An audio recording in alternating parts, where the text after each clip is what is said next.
That's how you go live, Brian? What the fuck? We just went live. Son of a bitch.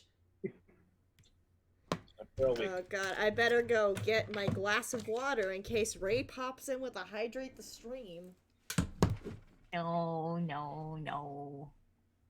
I've had a pretty tough shift. Fuck off if you think I'm drinking water. I have Plus, speak of the water devil, hi. It's delicious water. You appeared just in time for us all to be like, fuck water. Wow. Your face is perfection. Where she just pops in and pops out like that. Priceless. Precious. I'm drinking water. This is it right there. Right there. First ingredient, water. Nailed it. Carbonated water, first ingredient. Jesus Yeah, water. Christ. It's Yeah. just a quick water. Right there. Y'all are horrible. Totally Yep. fine. Yep. Just because it's also my happy juice. Y'all Doesn't are mean horrible. shit. Happy birthday, but my love to you. Wish you happy birthday. Oh my god, guys, I started just writing good soup on the glass near our soup wells, and everyone is getting the joke and laughing. Nice. We can now pick out who walks through the cafeteria is on TikTok. Do you guys have tip jars? We don't. I was gonna say, if you guys had tip jars, you could do like one of the competing tip jars where it's like 2 different TikTok memes. I wish we Which could. one's better? I wish we could take tips at our Starbuckses, but since we're not actual Starbuckses, we can't. Oh, gotcha. Yeah. It's Target's the same way. Which is sad. Yeah. That's dumb. The only time we can ever take tips is for bartending nights, which I'm pretty sure all of us who have worked the bars tonight are only gonna get $1 each on Monday. I doubt we had I was sent home early because of how dead we were, and by that time we had only made like $7 in tips on my bar. We had been open for an hour. Yeah, so that was my evening. My boss kind of forgot she had me as a bartender tonight, and she was freaking the fuck out as I was quickly setting up all the bars. Because she forgot that I'm a bartender. Oh, I still have to do my fucking ramp. Fuck! Okie dokie artichokes. Oh, good Christ. I'm sending this to the group chat. I'm scared. So, we all know that we don't talk about X-Men Origins Wolverine, right? Uh-huh. Yeah. Here's another reason not to talk about it. I'm scared. You should be. That was ominous. We don't talk about... The stuff we don't talk about? We don't talk about that. We don't talk about that. Why would they... No. Gross. Yeah, no. It's somehow worse? How could it be worse? It's like a train wreck. It's horrible, but I can't look away. What the fuck? Like, don't get me wrong, I'm glad they decided on the design they had, but still, it's pretty fucking bad. I still think it's funny in Deadpool that they made fun of that design. Mm-hmm. As you should. Repeatedly. It's Yeah. amazing. This is episode 67, right? Yep. Yes. Cool. Yeah, you missed the slaughter of 66 last week. Everybody in the party died. We've all rolled the new characters. Yeah. Immediately upon arrival in Diamond, it was a TPK. Yep. And suddenly Tarask. Tarask just came up and devoured Zink's fireball wild magic finally hit. Everybody was within range. Strangely, we were all aloe plants first. It was very bizarre. Hey, at least being an owl plant kind of helped with the fireball burn. Yeah, well, and anyone who survived the fireball, Severance then dropped the piano on top of them. Yep. There we go. Yeah. Apparently, the cult studied from the Wile E. Coyote School of Magic. So Sponsored by basically- Acme. Okay, I need to call my mother. Bear I with me knocked one over a moment. cabbage. I No, knocked no, no, over a no. cabbage. She needs to, let her breathe. That's all I ask. No. She's now saying that she doesn't feel comfortable as a mother and doesn't feel that she's a good mother. So I'm setting her straight. Oh, Lord. Listen, Mitch's mom, Aggressive. we love you. As long as Mitch tells us to. So if we still love Welcome you, everyone to this week's episode of GKC. do it for your mom. What is I'm it with trying to lip conservative- read. I don't know what he's saying. What is it with conservative mothers and that particular line of thought and thinking when their child is anything but default? I don't get it. I'm glad. Because my mom did the same fucking thing. I guess I'm glad my mom is not entirely conservative, because she honestly gives nay fucks my gender or sexuality, just as long as I'm not a dumbass. And that's how it should be. I will never get over my mother's reaction. My mother's reaction was the greatest thing. Today's Yeah. episode is brought to you by Mitch deciding whose mother is getting love. Alright, but Yep. hello everyone, welcome to GKC. My name's turned to page 394. I'm joined by M Chief, Brian T, Bard of the Midwest, Bryce Osceles, Icarus of Might, Aki Obsession, and Alpha Hannah 5311. We are unfortunately down one Bridgie Lee tonight because she had a prior commitment. But yeah, we are here for episode 67. We are 3 away from nice. So we've got that to look forward to. If my calculations are correct, episode 69 is the weekend of Halloween. I believe so. I believe episode 69 is the Friday before the weekend of Halloween, so I am dressing up spoopy. Spooky. If I can find all of my stuff, maybe I'll dress up as the Blade again. Just give everybody Oh a my mini heart god. attack. Which box is it in, Icarus? I don't remember. This is why you label your boxes when you move. Well, it's part of like my. Actually, I think the robe's already out. I just need to make sure I've got all the other like little pieces because they're scattered amongst the cosplay and like clothing boxes. I can't say shit. I can't say shit because I keep all my cosplay shit in 5 different locations depending on size. So I can never find anything. The Blade is terrible. Y'all are triggering my cosplay OCD, I swear to God. Yeah, I'm.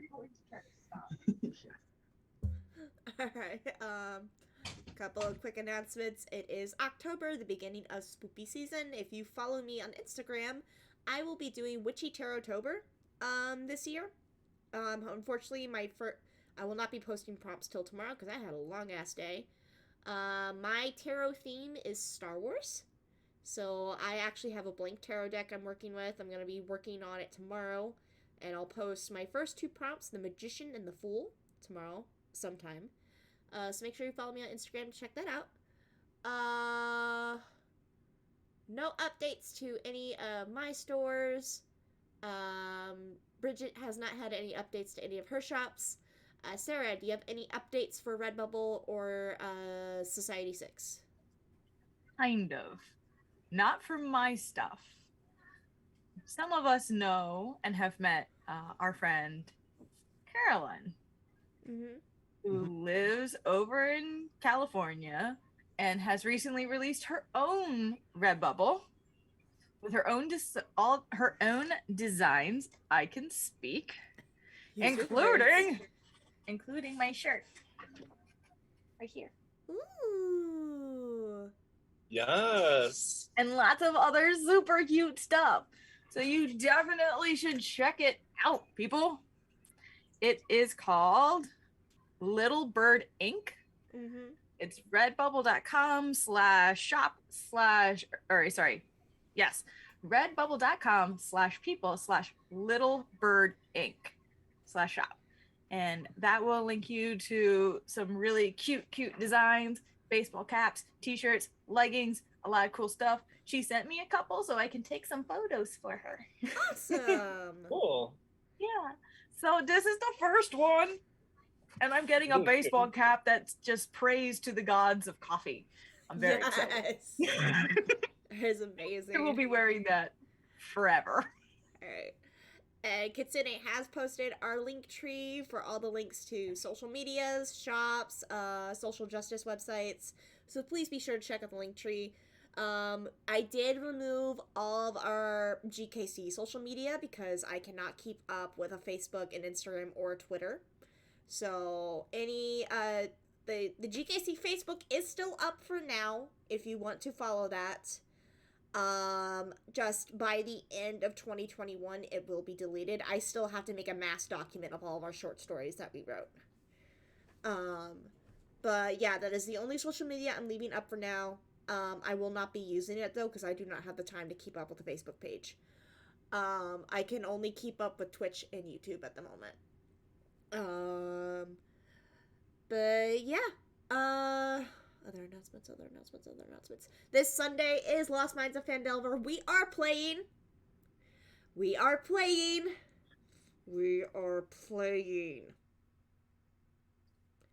I'm looking at my 3 players here. If one of y'all motherfuckers cancels on me again, I am pulling you all into a call and mom scolding you. Okay, for the record, I don't think any of the 3 of us are any of the ones who have done so. No, I was last time. And like I said, this time too, I'm just traveling. So worst comes to worst, I will be present. As in, I will have my headphones in a car. Okay. Alright. But yeah, I am trying so hard to get this campaign to continue, you guys, because at least I want it to end on a positive note, at least. Yeah, I want to get you all to the end. This is just my really, really busy season for me. I know. So this weekend I have photo shoot, friend, child party, followed by art fest. The following weekend, art festival, my grandmother's birthday party. So I'm 2-hour drive each way. Okay. 2 different states. Okay. It's a triangle. Teleconference. Right. And this Monday is Humblewood Heroes of Humble Origin at Aki Obsession on Twitch. Next Thursday is Clone Wars 5e, hosted on my channel and run by my friend Emmy. Hannah and I are part of that. Also on Thursdays is Tales of Yggdrasil, run by Mitch. Fridays is GKC as always, and in the future, I will be a part of an all LGBTQ plus cast for a D&D campaign run by the Ryan the Enchanter here on Twitch. We are still in the works of figuring out when we are going to start playing, but it will be on Tuesdays. So make sure to follow Ryan the Enchanter on Twitch to keep up of when that stream is going to be. Hannah, do you plan on doing a live stream of the Winx one-shot, or do we want to keep that to ourselves? I do. I would love to either record it or have it live, either one. Okay. Which would you prefer? Hi, Cutie Bean. we'll let you know once we get closer to it. We're gonna talk about it. We're gonna think about it. We don't really know. Hannah and Alice are working on a Winx Club themed D&D one-shot that I am a part of. And we plan on doing it on a Thursday when Hannah and I do not have Star Wars. So once we have settled on date of when we're going to play, I will let you all know when we are live for that. You'll also get the notification here on Twitch. So be sure to check that out. We're doing a lot of work for you. They made a the amount of work. They made a whole Google Doc for this. It's fucking serious. That is not even the tip of the iceberg. That's not even an ice cube on the iceberg. Yes. Okay. Right. Okay. Have fun, everyone. Alright. Just one last little thing for me before I open the floor to other announcements and for the ritual. Today is the 50th anniversary of Walt Disney World in Florida opening. So Walt Disney World in Florida opened October 1st, 1971. I have been watching a lot of Instagram stories, especially from my friend Ashley, of the celebrations going on there. And I am feeling Disney sick at the moment. I wish I was there. I may be missing the 50th. I may be missing the 50th year anniversary, but hopefully next year, me and my sister will be going for our 20th anniversary trip. Because we went to Disney World in 2002 when we were kids. So we're planning to do it a 20-year later trip. So that's going to be a lot of fun. Also, they did a live stream of the new fireworks show at Magic Kingdom on TikTok last night. And I gotta admit, the new fireworks show actually looks pretty cool. So I'm sad to see Happily Ever After go, but Disney's Enchantment looks really good. What's up, Brian? All of us are not here right now because we're missing a cute little Bridget Bean. But I would say that maybe the first time we do a group meetup should be within proximity of a Disney park. Just saying. Hannah can hook us up. I can, and I'm getting 2 more comp tickets. Yes. But the thing is, the tickets that I have will expire by December of next year. Yep. So we have to do a meetup next year. We have to meet, guys. Sorry.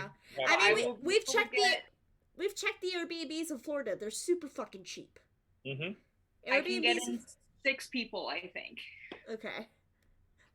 So we're gonna have to have a battle royale or a round of musical chairs to see who's getting left out.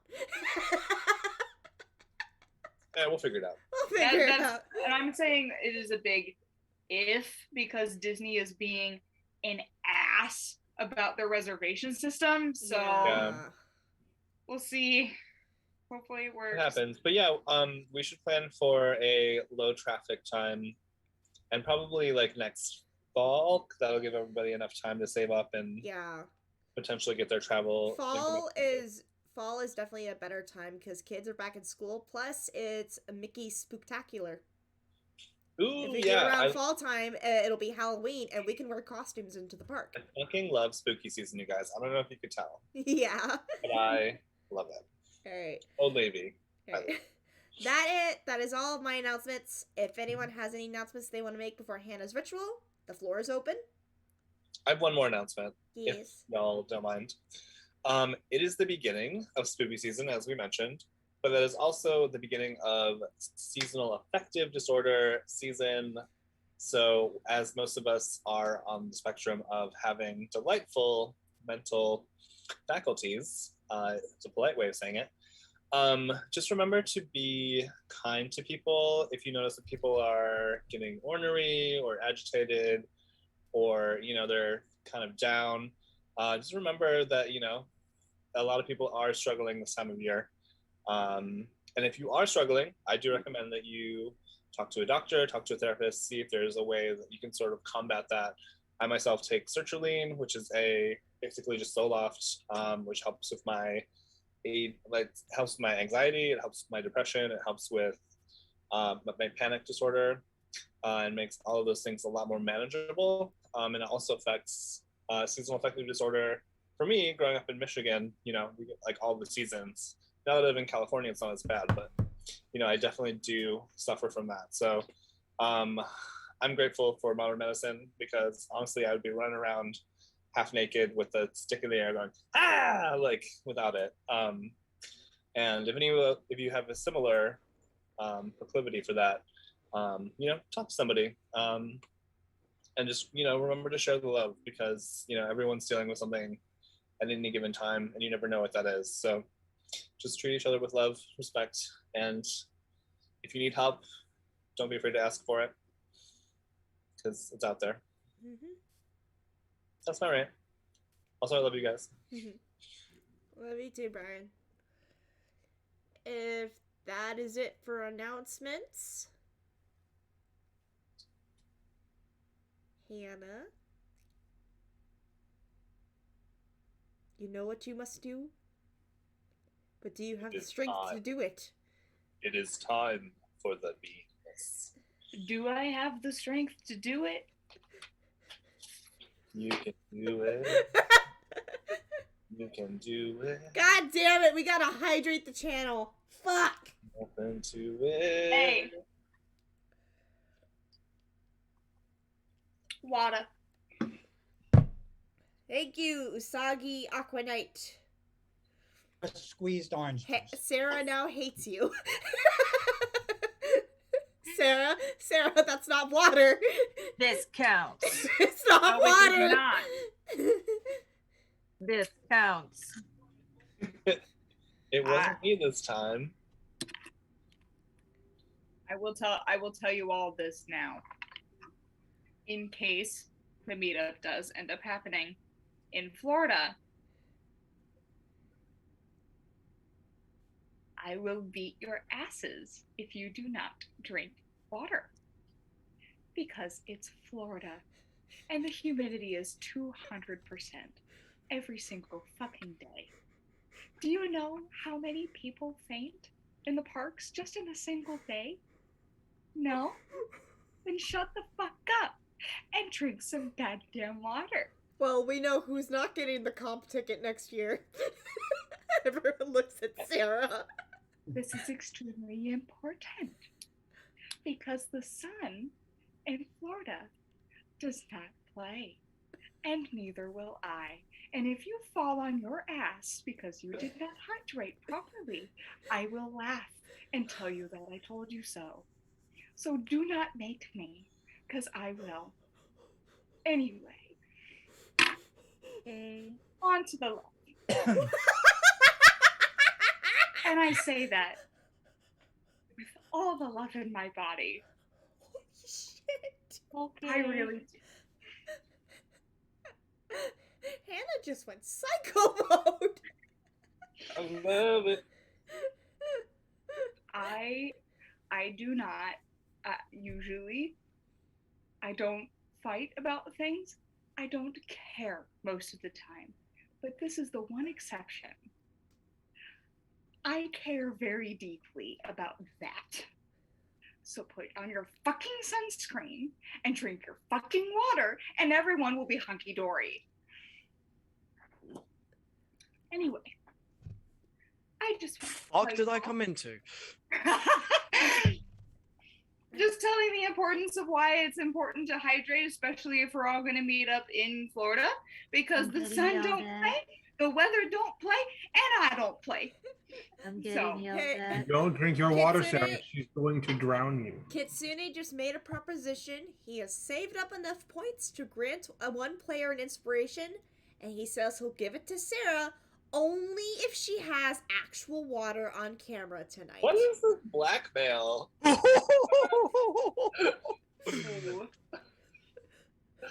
Sarah, don't give in. Peer pressure is the worst.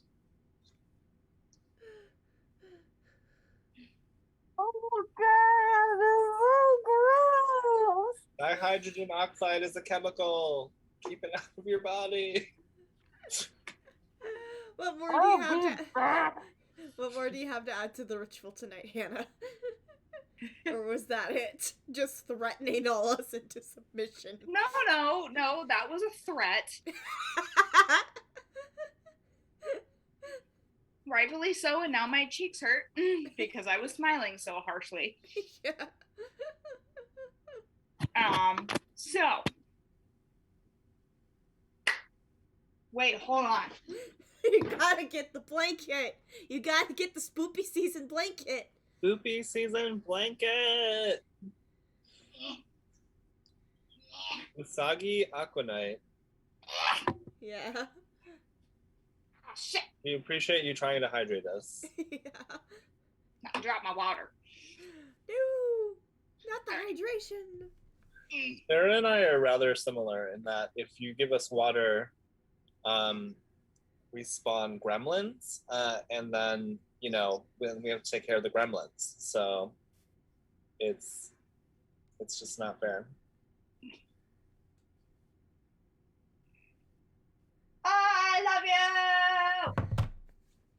I love you. I love you. I love you. I love you. I love you. I love you. I love you. I love you. I love you. I love you. I love you. I love you. I love you. I love you. I love you. I love you. I love you. But you, you,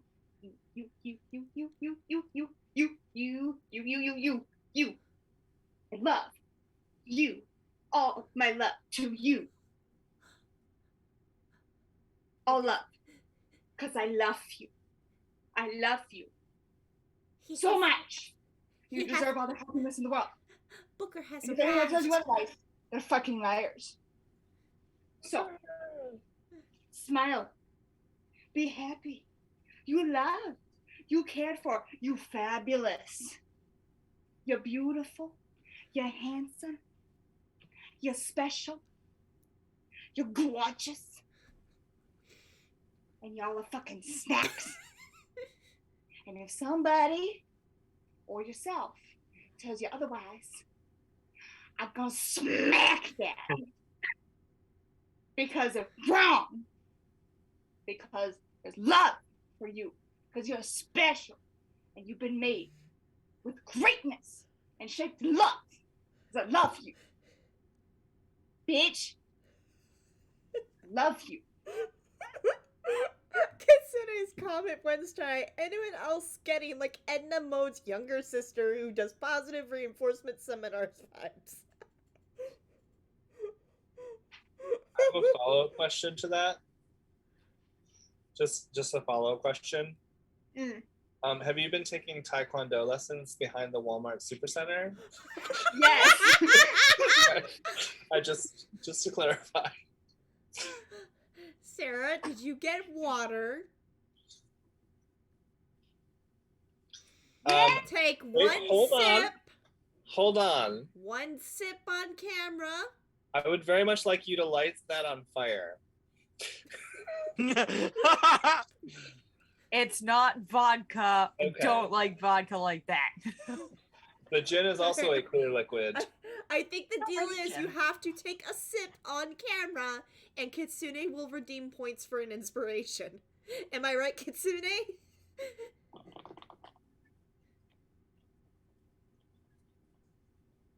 A real sip, he says. Not a baby sip. Hey, what are these? You can't blackmail somebody and then change the rules. It's Kitsune. He can do what he wants. This isn't 90s blackmail. I think she took a real sip, Kitsune. Pray I don't change the deal any further. It's not blackmail, he says. It's extortion. That's fair. That's accurate, actually. The X makes it sound cooler. Alright, he's redeemed. Give a player inspiration, Sarah. Mark inspiration on your character sheet. Okay. That Thank is you. 75,000 hats. Because I forgot my channel points are little witch hats. They are, and they're adorable. Thank you, Kitsune. Alright, I think that is it for announcements and ritual tonight. So, without further ado, oh god, I gotta channel Southern Belle tonight because I'm playing Belladonna. Let us dive right into tonight's episode of Kingdom Chronicles. Ba-da-da-da-da!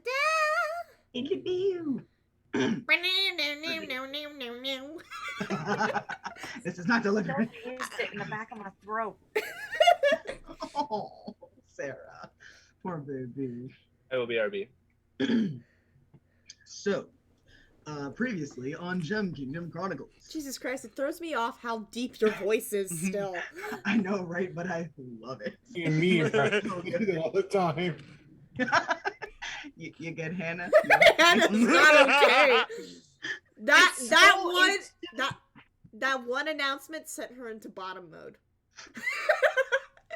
Look, it's not that, it's just the fact it's just so low and it happened so fast too. I was really like did though.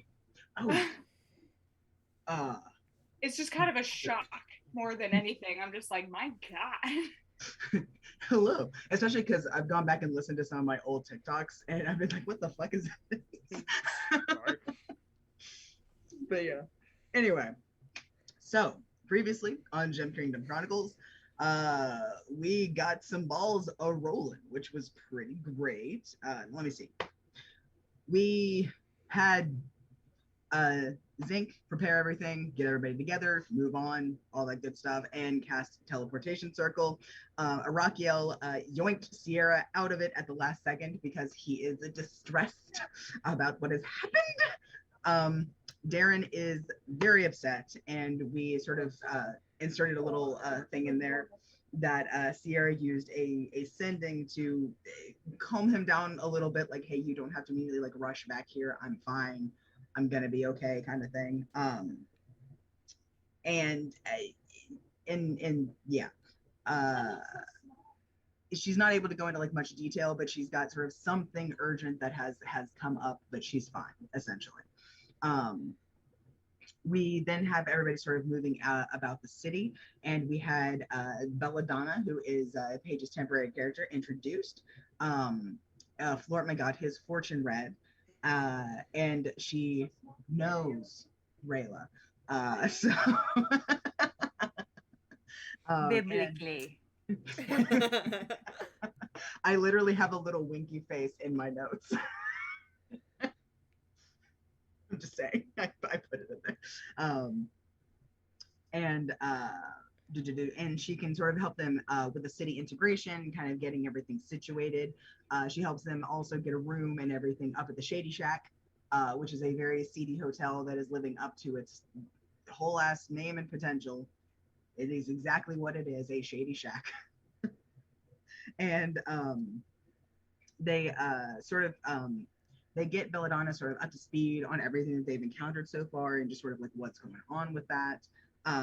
And also get her, they also take a minute to introduce her to Gary the Gecko, who's just been like chilling with Zinc most of the time, doing his thing, making all kinds of little blip faces, all that good stuff.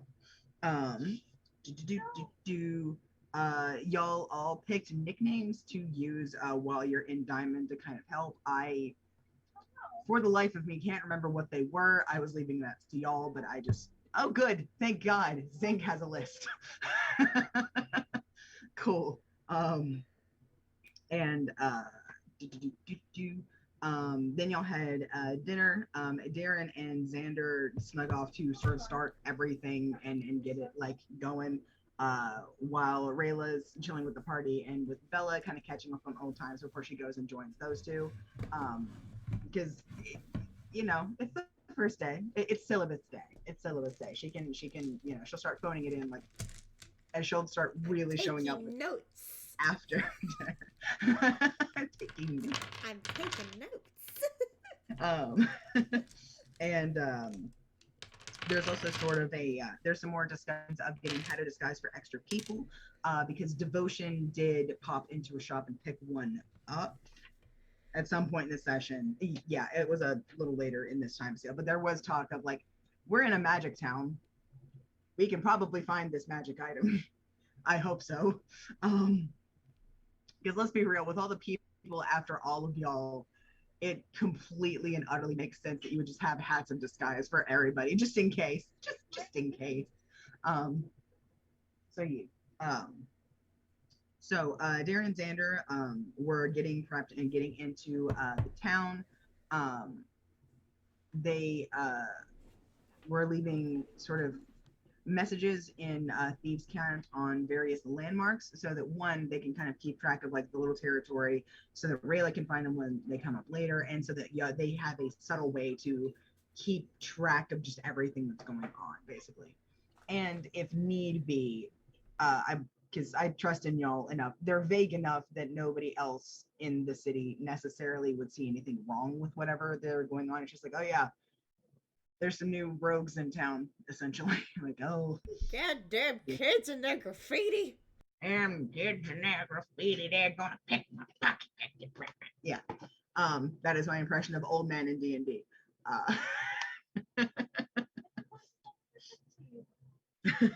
So,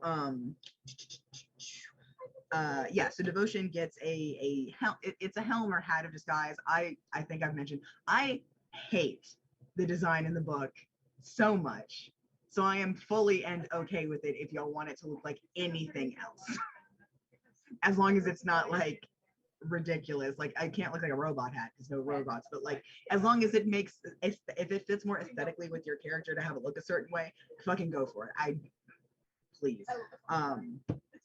So yeah, so he's got the hat of he's got a hat of disguise which looks like a circlet. Y'all have a let's see, they have then it mentions again that y'all were having a dinner at a bistro, and I have here because Belladonna is bougie. That was literally my note here. And she's interested in the weird necrotic patches. Hasn't gotten a whole lot of answers yet, but is sort of like actively seeking stuff, which is why it's good that she ran into you guys, because y'all have actually had some experience with that. So yeah, then we had a little bit of a bounce back and saw some of Sierra's talk with Arakiel, and then her recruitment, voluntoldness status of a task by the Raven Queen. Something. She's got something going down. So that's why she'll be away for a little bit. So I got kidnapped by a god. There's a reason. There's a reason. But yeah, but for the moment you may or may not be coerced into helping the deity do whatever she needs doing.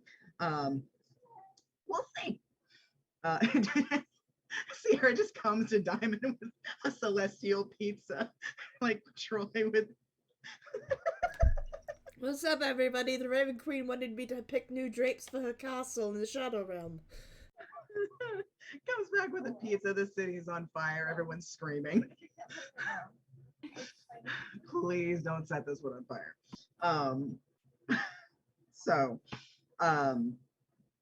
Darren and the twins are within message range for Zinc, so he'll be able to like do quick one-off messages as needed. Y'all are working in a bit more of like a concentrated part of the city, so if you specifically mention that you're going to like a farther out part of the city or something to that, then you won't be, because the city is larger than, I think it's like 300 feet. The city is larger than that, but y'all are working in a bit more of a concentrated area and won't be moving around much, like while slipping into your personas or whatever the fuck you want to call it. But if you exit out or if you're leaving sort of your realm here, then you won't be, just FYI. But for now you are. Sorry, I was like, Belladonna has good tea? A gossip? Anyway, Belladonna has good tea and incense in her room because she has good taste, because as mentioned, she is bougie. I am bougie bitch. So, the disguises are working on everyone so far. And y'all are able to get more information on Diamond from Bella, because she's been here for about a month or so. Yeah. And she's heard tell of someone who clicks her teeth near the blacksmith and the tanners. Hasn't really pursued it. It's just sort of like been that like, oh yeah, you heard that clickety bitch? Yeah, it's fucking weird. You know, people talk. That's the tea Bella has as well. Devotion is of course very interested in this, thinks it's severance. Belladonna can help more if they spend some time to prep, and Devotion brings her up to speed on things going on and the familiarity like with his sister, with the cult stuff and everything like that. And Bella knew, I have that as short in my notes. Sorry, Belladonna knew about the cult sort of in the past tense, like, yeah, I've kind of heard of that, but didn't know that they were still like a present thing. So, meh. It's sort of like, I didn't know that they were still, it'd be kind of like if all of us heard that like the people at Jonestown were still here. It's like, I thought that they were all gone. because bad cult. So she's also aware of the keepers, but again thought that they were dead and done, and it's just sort of like a past. Oh yeah, they were like a bunch of weird devoted people. What do you mean they're still alive? What the fuck is this? Essentially. And yeah, so we basically just had kind of the bring up to speed portion of this before everybody starts separating out to their various and sundry tasks and things that of that nature. So the last shot that we had for it was there were the screen went dark. We heard various levels of clicking sounds, like that very organic, like teeth clicking. And then we see Severance's mouth and the filed teeth. And she says, "Say it again." And then we hear Anya's voice saying very slowly, "I am a weapon." And Severance smiles, and then the screen goes dark. So, yeah, that was our last shot. Wasn't it great? Fuck. No one's happy.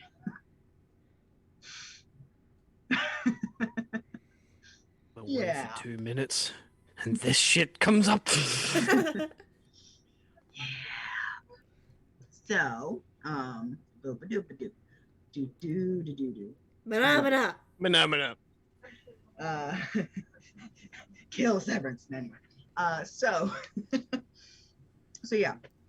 So you guys are currently in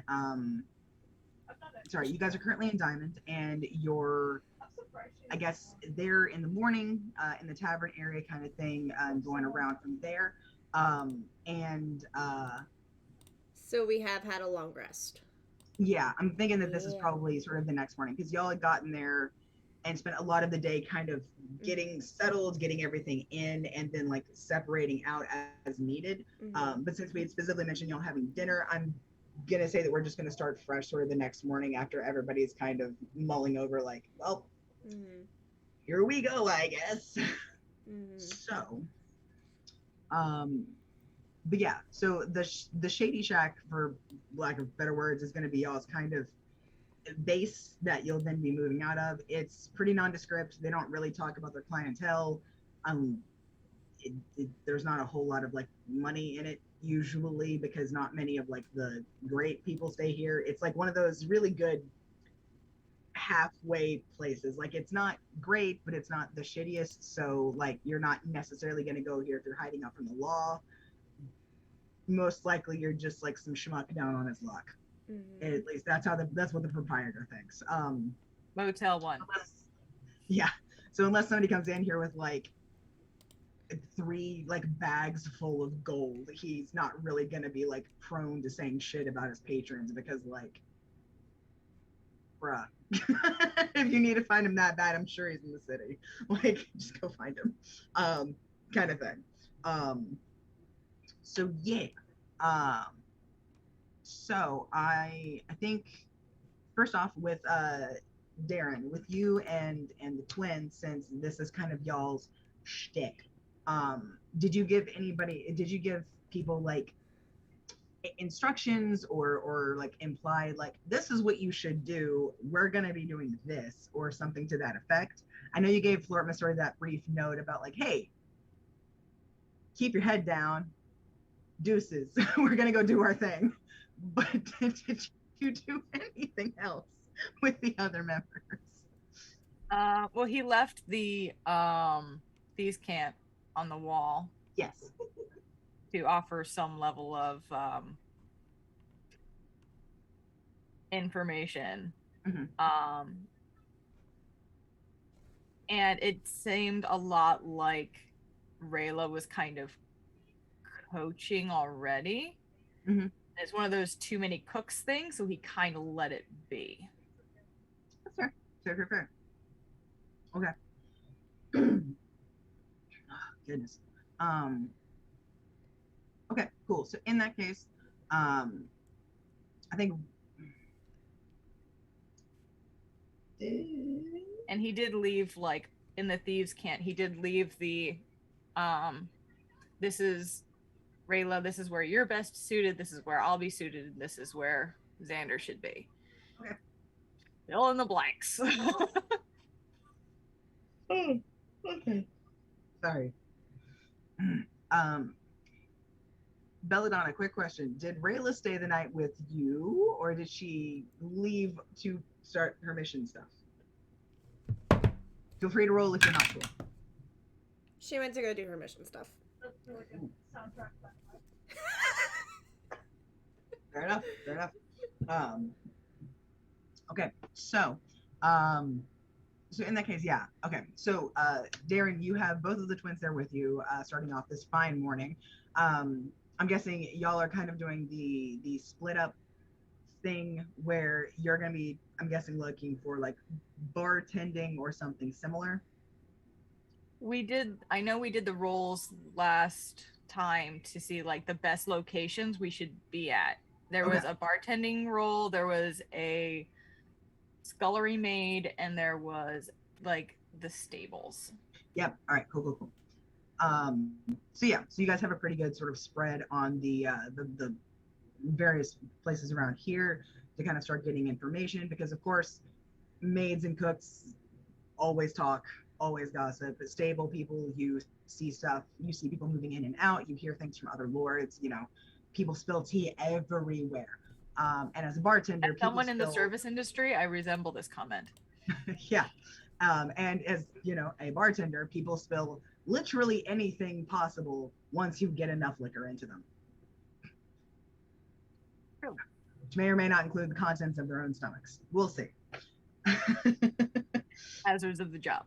Hazards of the job. But hey, if it makes them talk, it's worth it, right?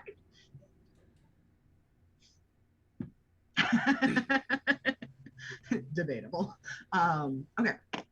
So, coolio. So yeah, so y'all are getting everything set up.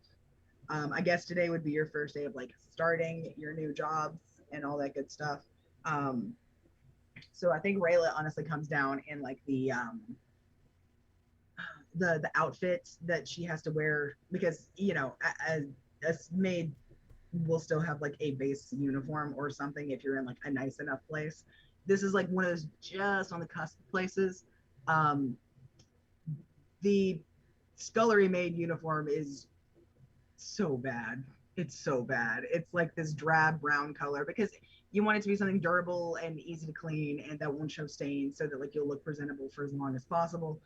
So it's like, it's close to like brown burlap. It's gross. It's scratchy. Darren, he comes down. Darren definitely has one of those and goes back to what he was doing. Make me a dex save. Oh, fuck. First roll of the night. You got this. I'm going to use my inspiration. Did you roll a 1? I rolled a 10, but that's way better. Dex save. Yeah, dex save. I probably would have been fine, but it's Rayla, so I'm not taking chances. So 27. You're fine. You manage to, you hear the little through the air and pull your head back, and you see a little throwing knife just ding, ding, ding, ding. Shut up. They really expect me to clean all day in this? I can barely do, I can't. I'm gonna rip it down the middle. I'm gonna rip it.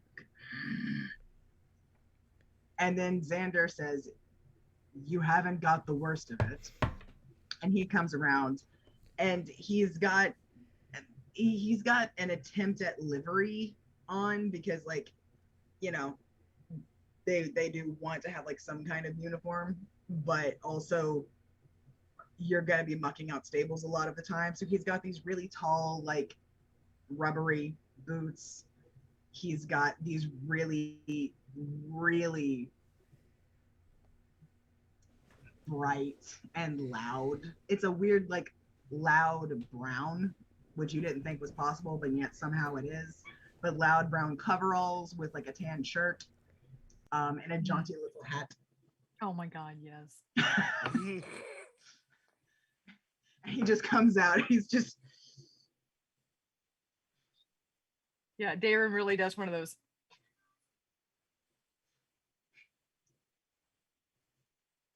I'll get you for this.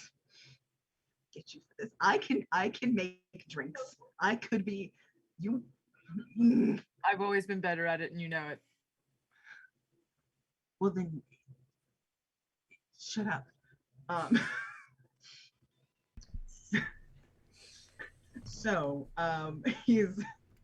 they're both just sort of like they're trying to like roll their shoulders and get everything a little bit looser, and like as soon as they do, they like kind of scratch at their neck and then at the fabric, and like it's fine, just and then you see that very lovely comedic process where both of them have like their own piles of weapons on the table, and they proceed to make the pile of weapons disappear as they tuck things away. Why is there a crowbar? Don't ask questions.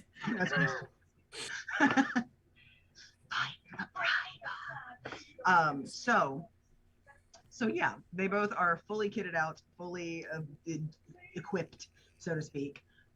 So they're both looking at you and they go, all right,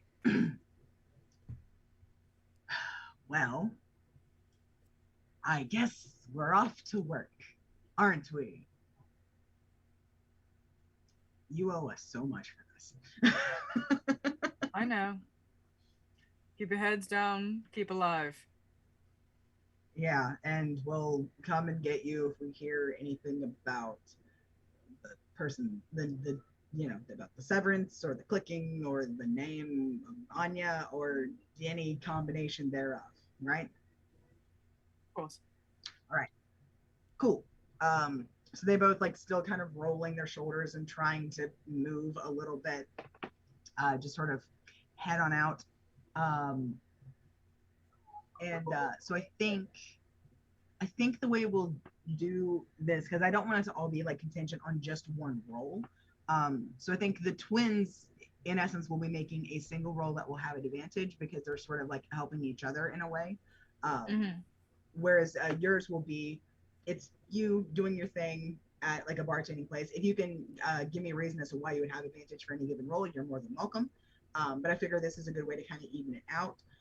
So I figure specifically for the way that y'all will be doing your jobs, it'll sort of even out to, we'll see what the results of the roll are, and that will tell me what kind of like information or how effective your infiltration is for that day or a couple of days. So yay. So I think we'll go ahead and make like this initial roll to start like to be like the morning shift. So yeah, because I'm guessing you're also like heading off to work because it turns out this place is kind of similar to like a big city in Who got some lushes? Oh yes. Sorry, it took me a second. I was like, blushes? No, lushes. Lush, like alcoholics, yes. Well, the thing is, this was a bigger city that has a really large magical user population and like magical experimentation person population. And no, none of those people keep regular hours. None of them. Not a one. So most of the bars honestly serve pretty consistently throughout the day. Because it honestly just makes good business sense. There's no reason to not serve alcohol when, you know, some wizard who's been working on 6th-level spells for the past 3 days stumbles in and demands a whiskey. As someone who works as a daytime bartender, you don't argue. You don't argue. You just pour. You just pour. So yeah. So go ahead and roll me your. I wish there was still a gather information skill. Because I've been trying to think of like what this could be because it doesn't quite feel like investigation. But I don't necessarily know that I don't think it's like performance or persuasion or even necessarily deception. Insight? I could see insight. To read a group and see what I can. Because a lot of bartending is looking at the person in front of you, gauging the personality and then connecting them with other people to get conversations going. Okay, fair. So it's just skipping that last step to start that conversation with myself. Okay, yeah, no, makes sense to me. So you go ahead and roll that. I will roll over here and see how they do. And did decent. Okay. Yeah. Do I get advantage because people like to talk to the new guy? I'll allow Okay. it. I will do whatever I have to say that. 17. All right, good shit, good shit. So I think over the course of this sort of morning, you're not necessarily hearing anything interesting or new, but you have made a really good headway with this crowd and with the more regular patrons that tend to come in for like their meals and stuff anyway. So you've already established a pretty solid foothold with all of these people. So,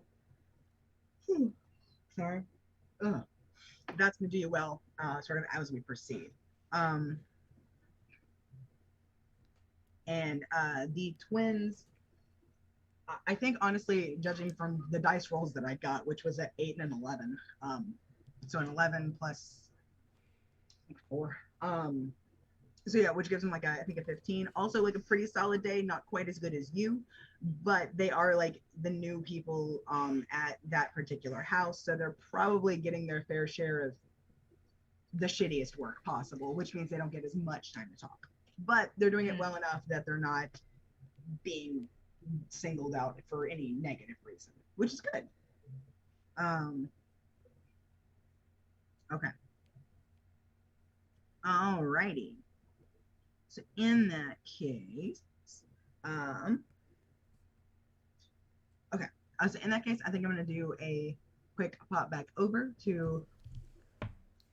Come on. Sorry. Quick pop back over to everybody else at the inn.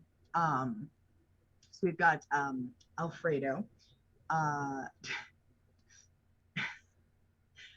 Drax, Isla, Devotion, Belladonna, Flortma, and Sutha, who I feel like is. I woke up and she was gone. Yeah, I was gonna say I feel like at least for the time being, I'm going to say that she's been getting up early and just honestly because she doesn't want to disturb anything, so she can't fight anything. She's honestly, I think, just gonna be walking around the city and just listening, just angry for the clicks.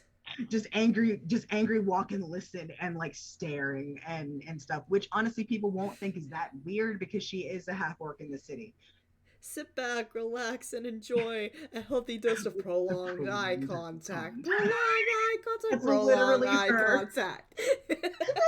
Eye contact with combat Alex. Yes. Click your teeth to make it more comforting. Anyway, so Sutha going up to people, do I make you uncomfortable? Sutha enjoys enthusiastic walks at night in cemeteries. Very enthusiastic. Very enthusiastic walks. Incredible. Okay. So yeah, so that's what I'm gonna say Sutha is doing so that next week when we play, if need be, she can come back with I found things. And it also sets her up well for her things in this city. So can I also interject here for a moment? Just a reminder, our nicknames are Glenn for Darren, Alfredo for Zinc, Elsinore for Forma, Alistar for Devotion, and Bear or Sutha for Sutha. Isla does not have a nickname, and Drax does not have a nickname. As of right now, please consider what you would like to be called while you're in town. Also, do we need a nickname for Belladonna, just for funsies?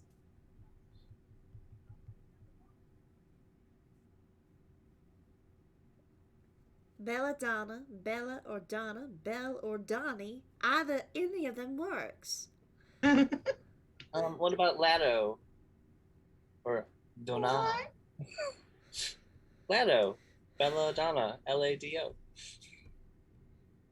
That sounds a little bit too much like that Little Lad song. Oh, you know, I heard. There's a bard outside singing it right now. Yeah, I'm actually familiar with that play. I love the blue guy. So good. Even in like I've seen multiple. No. They're all good. If it's easier for you, Bella just works. Okay. Well, we were gonna go to the academy, yes? Is that or the library? Yeah, you said you wanted. Also love. I love the I fact love that it. you're using Zink's voice as Alfredo Yeah. around Belladonna I'm absolutely right now. loving that Alfredo has just given up on the accent, the voice, No. all of it. I'm assuming we're still like away from everybody. Y'all are like in your rooms before heading out now. Yeah. Yeah, I think Alfredo probably headed to Belladonna's room that morning. Alfredo sounds like this when he goes in public. But you're talking to me as Zink. He makes a ratatouille. Yeah, you said that you wanted to head to the academy this morning, yes, sugar? I do declare. Now, you're not going to go picking up my accent now, are you? You know, it's likely at this point. But yeah, Sutha's out there doing something. Hopefully not getting into too much trouble.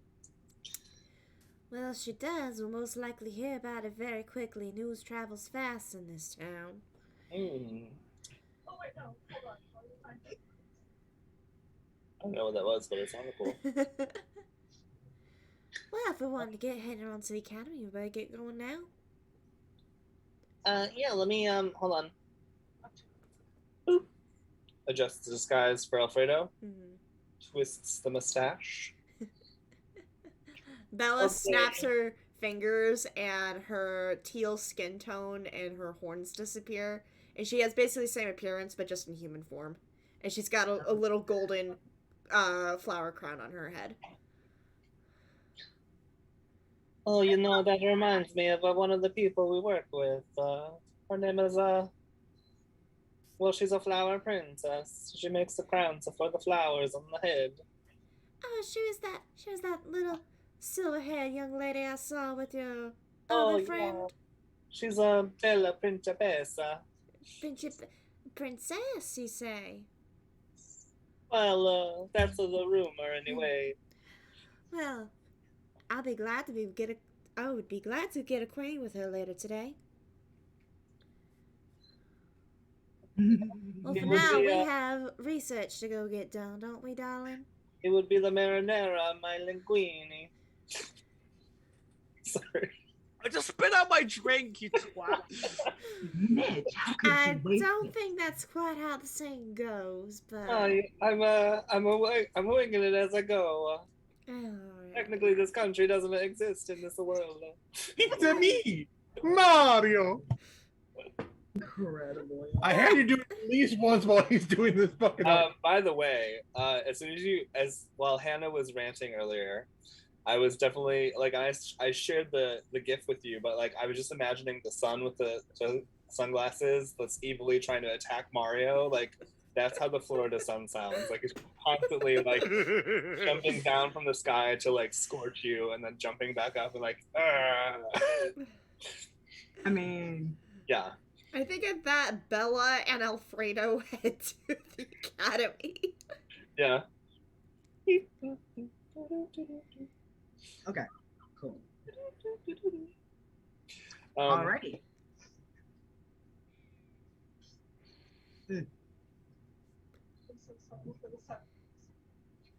So that's what we're doing. So yeah, so that's what you guys are doing. Let's see. Hi, Percy. I think I'm trying to decide if I want to like prep everybody for where they're going and then bounce around or otherwise. I think I'm going to start with everybody at the end, see where y'all are all going, and that will give me a little insight. And then I'm going to bounce around from there because my brain's not fully awake. I don't know. It's been an awful day. Either way, lots of improv today. So for Drax and Isla, or whatever nicknames you so choose. So, yeah. Because I missed. Hannah dipped as pretty shortly after I did, if I remember correctly. Hannah never even joined the game last time. Yeah, Oh Hannah no, was you're right. Yeah. So because very I've very had- early day. So Because I had to get up. What was it? I had to get to Virginia, and my flight was at 7 a.m. and I had to get up at 5 a.m. So I had to go to sleep at 9 and take an Ambien just so I could get a full night's of sleep. yeah. Cool. had a little bit of time to think about this, but so first of all, before Belladonna heads out to the academy, Drax is actually gonna borrow her. Alright, Alfredo, I'll be just a couple minutes if you want to wait down near the entrance of the tavern. Sounds good. What was it that you needed, darling? Just a query. Do you know of any abandoned forges that also double as a home above the forge? Abandoned forges. Let's see. What I know, DM. Roll me a history check for your time in the city. Alright. My history is a +6. Damn. But that's a 9 that I rolled, so 15. Okay, not bad. I think. All right. I think you are aware of. You are aware of one. It's not in great condition. I think the only reason that you're aware that there is a forge inside is because like one of the walls had like partially collapsed in, so you can see into the guts of it. It's I think roughly like 1 block over from here. So there is one, just not in the best condition. There's one no less than a block from here, but unless you're up for a fixer-upper, I would not recommend it. I say the foundation's already starting to crumble a little bit. Good thing my the dwarven side of me is I'm sorry, did you just say dwarven side? I am half dwarven. You don't look it. I looked out on the I looked out on the genetics, to say the least. Well, that is definitely some luck. Ain't that the truth? And Drax is just gonna prove it. He starts to speak fluent dwarvish. Is that a language Belladonna knows? She does not know dwarven. Oh damn. All right. Oh, But now he's you're also- just showing off. Every now and then I have to. Actually, question DM. In all the time, so, I believe we've said that like a little bit each night, Drax teaches Isla more dwarvish. Mhm. Yeah. At this point in time, would it say that Isla's gotten a lot better, or would that be determined by a roll? Yeah, Isla, real quick, roll me an intelligence check. Right. Not a save, a check. And just so Drax and Isla know, Belladonna is in her human disguise at the moment. Yeah. Okay. All right. But you know it's her, because it's same exact appearance, just no horns and no green skin. Fair enough. Okay, so just a check. Mm-hmm. Okay, that's a whopping +1. Roll high. Oh dear. 8. Okay. I think you've gotten a bit more proficiency in terms of like simple phrases, like it kind of like you've gone over like the first unit of Duolingo again. I think you're having a bit of a harder time with some of the the larger scale uses of like grammar and such, because let's be real, grammar's where like a lot of the language is like, what the fuck is happening? So I think especially because like you don't, your only familiarity is like what you're hearing from Drax, especially, you're not progressing as quickly as you'd like. So I think you still have like a pretty solid grasp on like conversational level, not anything deeper yet. Okay. So I don't know. I think it kind of makes sense as well, because Dwarvish and Elvish, night and day. Yeah. Also that, like, sometimes like, oh, so like this. No. Exactly the opposite. Actually. Not at all. There were still some sounds that was like, how the fuck do you make that with your mouth? Like learning Welsh, you need 3 extra tongues.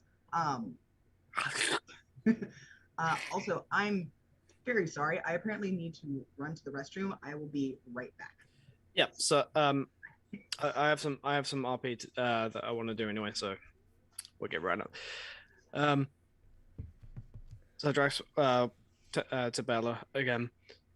Well, that should be no problem, and I think Isla can actually help with that in some regard. So, but down the block, which way? As he kind of like, it's just over that way, and she'll like point in the general direction of where the forge is. Mm-hmm. Once again, it's gonna be quite a bit of a fixer-upper. Well, we're in here for a decent amount of time, so let's make the first day count. Well, it's abandoned, so not really anyone you could buy it from. I think if you just take up residence, nobody's really gonna bat an eye in this part of town. Very well. Thank you for your insight, Bella. Glad to help. Well, if you do need anything made, just be sure to let me know. I will definitely let you know if I need anything made. And if proof of my work is needed, he gets his shield out. Very nicely made shield with a very sturdy frame, sturdy hard oak as well, and the central boss looks very well made as well. And being a tiefling, I know that some feats allow you to have like some sort of keen sight. Depends. Depends. So let me actually look up, because this is my character. Yeah. Not. I don't want to say it's metagaming, but without trying to sound Once like it's again, metagaming. let me look it up, because it's my character. Yep. I do not have any keen senses, no. Okay, fair enough. But yeah, it looks like a very, very well-made Viking-esque shield.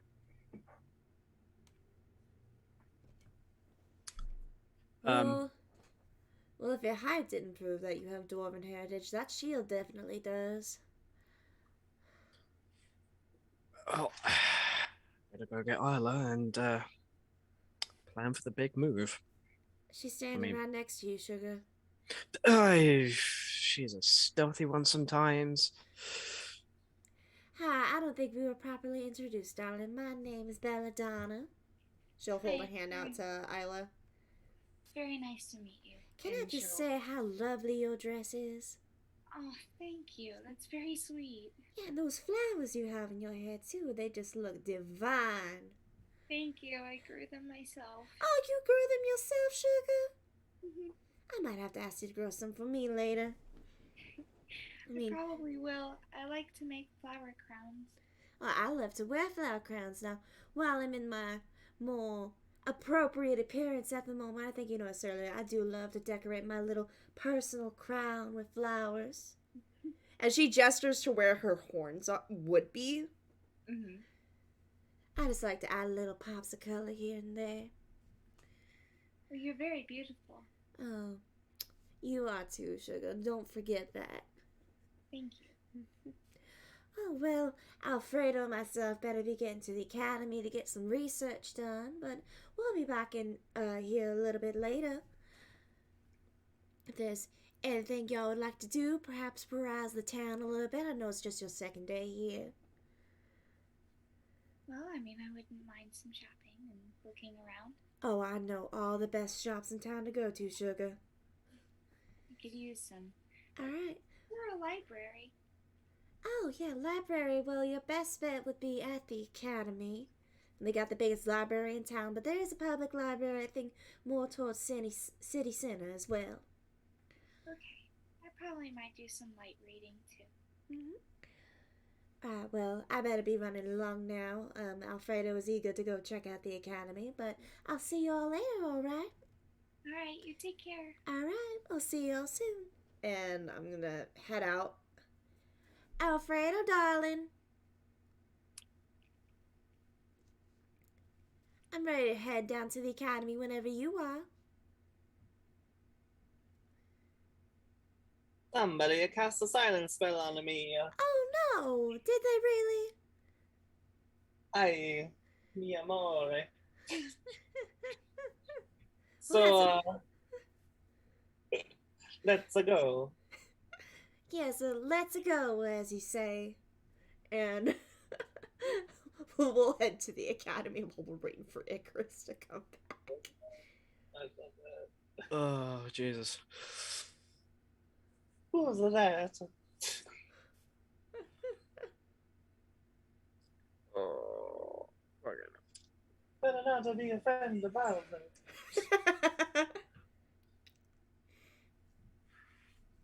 Oh.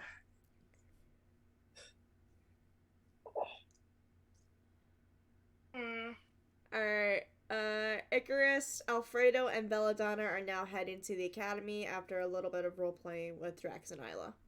Good sheet. Yep. Good sheet. Good sheet. Good soup.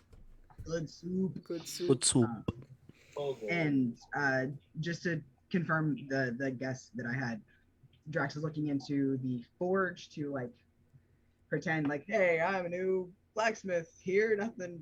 Can I fix your shit? Tell me more. So, do Drax and Anna have a hat of disguises as well? I take it, like we all have one. I think I If you go in, buy one, you will. Okay.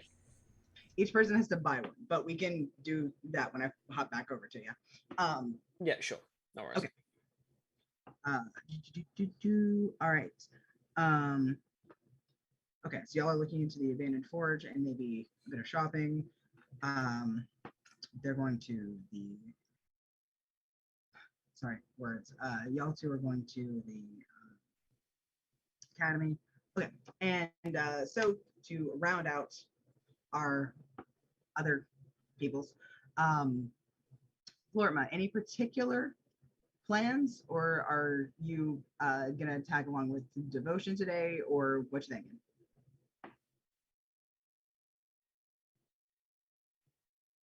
Turkish lights. Oh my God, it's so good. So good. Good enough to sell your family to the White Queen? Uh, Rude. Anyway, Rude. I'm sorry. Too soon. Too soon. The book was Never written let it- almost. Never give a child that power, first of all.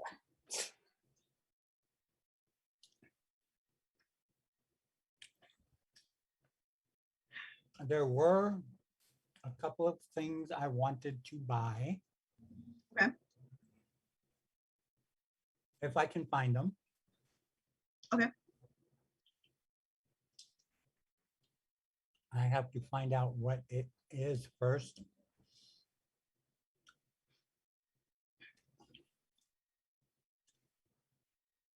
It is a long sword of some sort.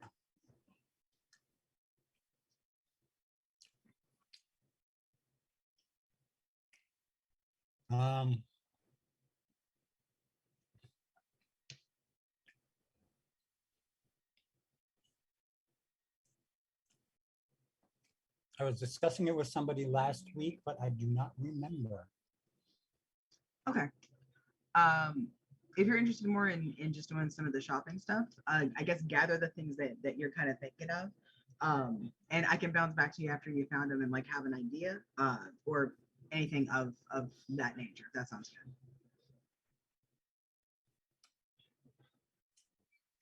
That would be good. Okay. But you And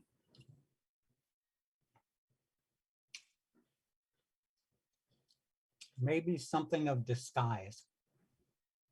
fair. Well, hats slash helms of disguise are quite popular, but it's a magical city. You guys, depending on like where you go, you might have to go to like a shop or two before you find one. But there will be some in the city, and some of the people selling them might be a little more price gougey, but we'll see. Okay. So in that case, Vortman, I guess double check like the things that you're interested in buying, and I can pop back over to you in just a second. And in the meantime, I'm going to check on one of our last people. Hey, Devotion. How you doing, buddy? How you doing? Devotion. How you doing, buddy?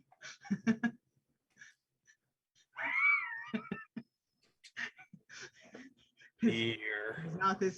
His mouth is smiling, but his eyes are screaming. Oh, that's a good question. Because neither myself or Devotion want to just sit at the smartest thing to do would be to sit my ass at the inn and do nothing. We all know that's not what I'm gonna do. No. Because it's kind of like just like everyone's having, doing their own thing, come back to Devotion. He will Anybody want to play checkers? he will don his disguise. So now he is the old man again. Okay. With his staff. He's leaving the shield behind because he can't really hide the shield. But Yeah. he has his sword as well as his staff.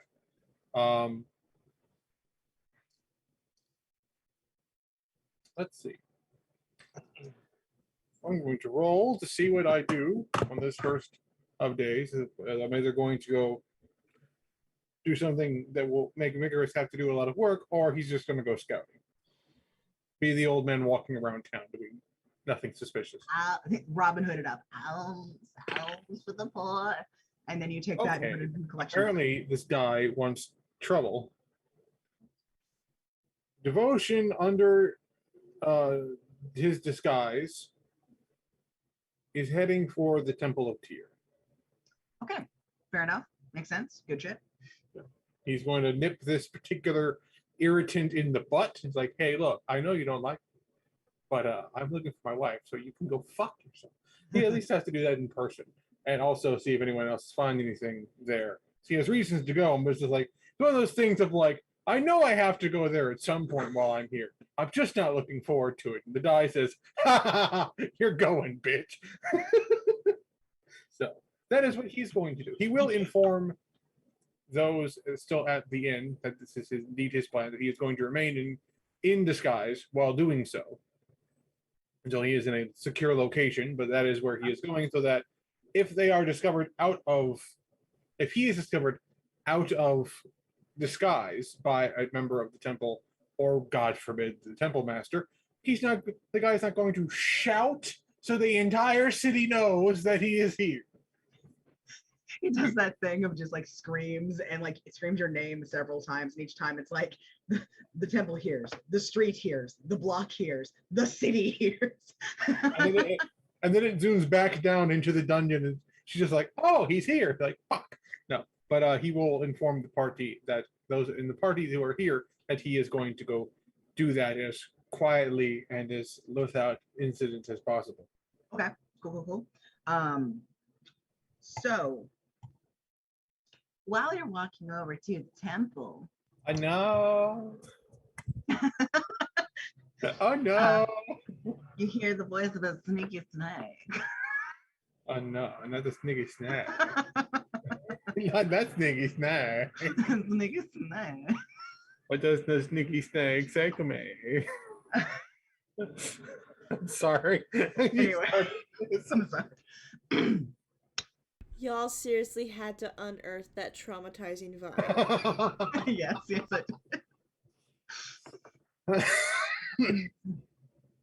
Snack. Anyway, so All while you're going over, you hear sort of that sibilant hiss in your head that you are so familiar with and really wish you weren't. And you can almost,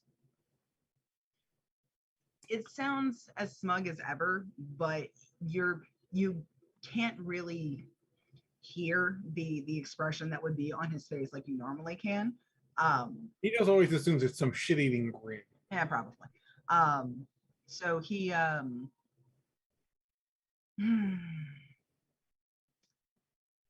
so what are you going to do when your sister finds out you're here and tries to cut out your heart? If that was what she wanted to do, I probably would have been dead by now. I have a suspicion. My father's still working on the old plan, which means I need to be, at least until he gets his hands on me, alive. Well, for it to work the way he wants it to work. so let's say maybe just captures you and throws you in a tiny cage or something. You know what are you gonna do? Because you know there's always other options. We had fun down in the abyss, didn't we? So what was that? Sorry, hold on one second. My fan is very loud. My fan is very loud and it's blowing directly in my left ear. So okay, so what was that again? There's always other options, you know, like we had fun down in the abyss, didn't we? I followed your rules. Everything was fine. Yeah.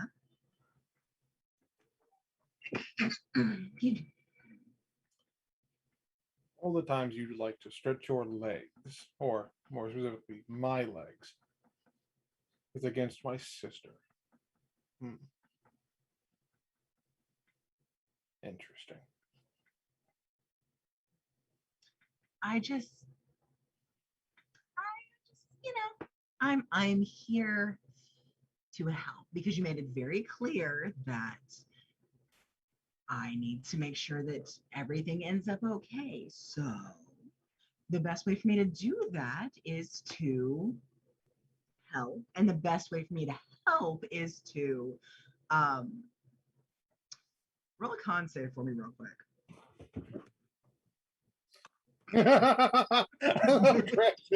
It's your fucking face. Yeah. Did I remind you what last time that happened? I nearly punched Devotion's head clean off. Yeah, no, I think I'm good. That's a 26. All right, fair enough. You feel this this rush of warmth, of almost like you know how it feels like when you try to stretch your muscles but you can't quite stretch it the way that like you need to make like your back pop, for example. It almost feels like that, but like in your hand, like you want to stretch but you're just not able to, except it's not you wanting to do it. So it's a whole bunch of just uncanny situations, like feelings on top of each other. The best way for me to help is to be as involved and present as possible. Right.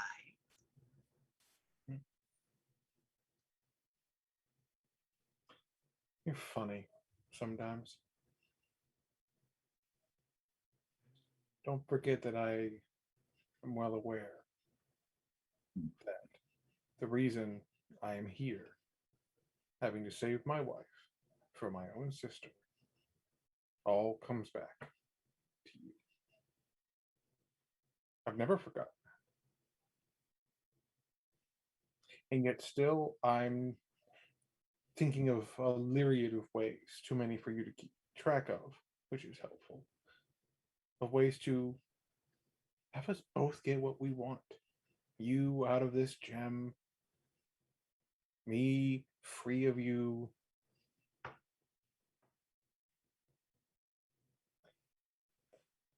But that's going to involve you having to exert something I think has gotten lost a bit over the years.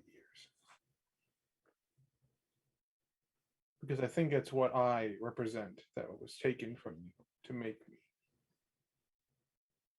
Patience. Recent events notwithstanding, I've been patient on that front for quite long enough.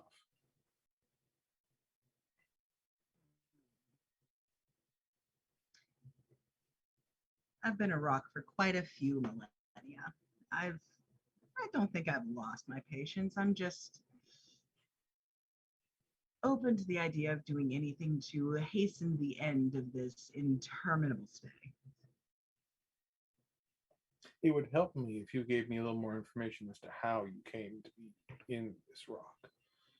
I doubt it's quite the same functionality as poor Lythander, where a bunch of his own people shoved him into a rock. You seem to piss off more resourceful beings than humans. Is it my fault that people don't enjoy my little, how do you put it, reindeer games? Either way.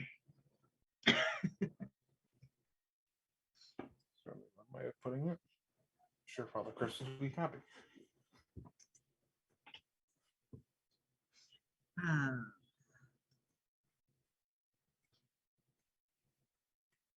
Well, if you're not going to let me,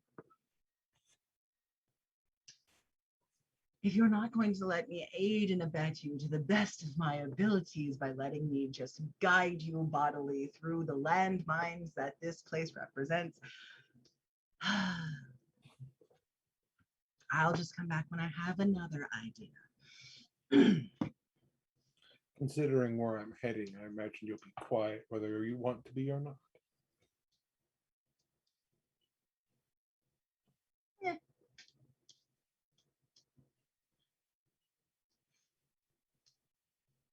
He just keeps. He doesn't respond to him after they just keeps walking towards the temple. So yeah. Okay. So I'm guessing you're able to get to the temple without too much interference along the way. There's a couple people who, kind of give you like a weird side eye look, but it's more like a thing of like, is he going to try to like beg for money? No, he's okay, cool. More than that, more than anything, because you're in disguise as a person. You're an old dude. Nobody sees anything odd about this. I'm an old wizard. An elder millennial. Oh. I drank some blood of people who were on drugs, and now I'm a wizard. Anyway, there's like a vampire. In the dark. Yes, What we do in the shadows. Sorry. What we do in the shadows. It's very silly. Crap. Okay. So you're heading over the temple. You can see it rising sort of before you. It's got a not necessarily like a place of like of supreme honor, especially in this place. It's so devoted to, magical experimentation and innovation and creativity. Those are a lot more of the gods that tend to get like the greater sort of association here, along with some of the more common warlock patrons and matrons scattered throughout, because it turns out warlocks can do some weird shit with their magic. And as much as they will be absolutely terrifying to have in your experiment, by God, you will get results. That's a good question, because he knows all he knows about the city is that there is a temple of fear, because it's been here for a long time. Or Diamond really got all hot on the magic shit. It's like, hey, we'll put this here. It's a good strategic standpoint. Suddenly wizards. That's how I imagine the history kind of describe it. Does Loki have a shrine here?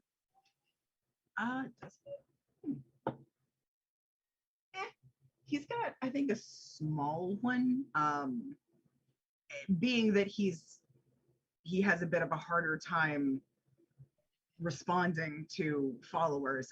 He hasn't really, his temples haven't really grown much in the past. Yeah.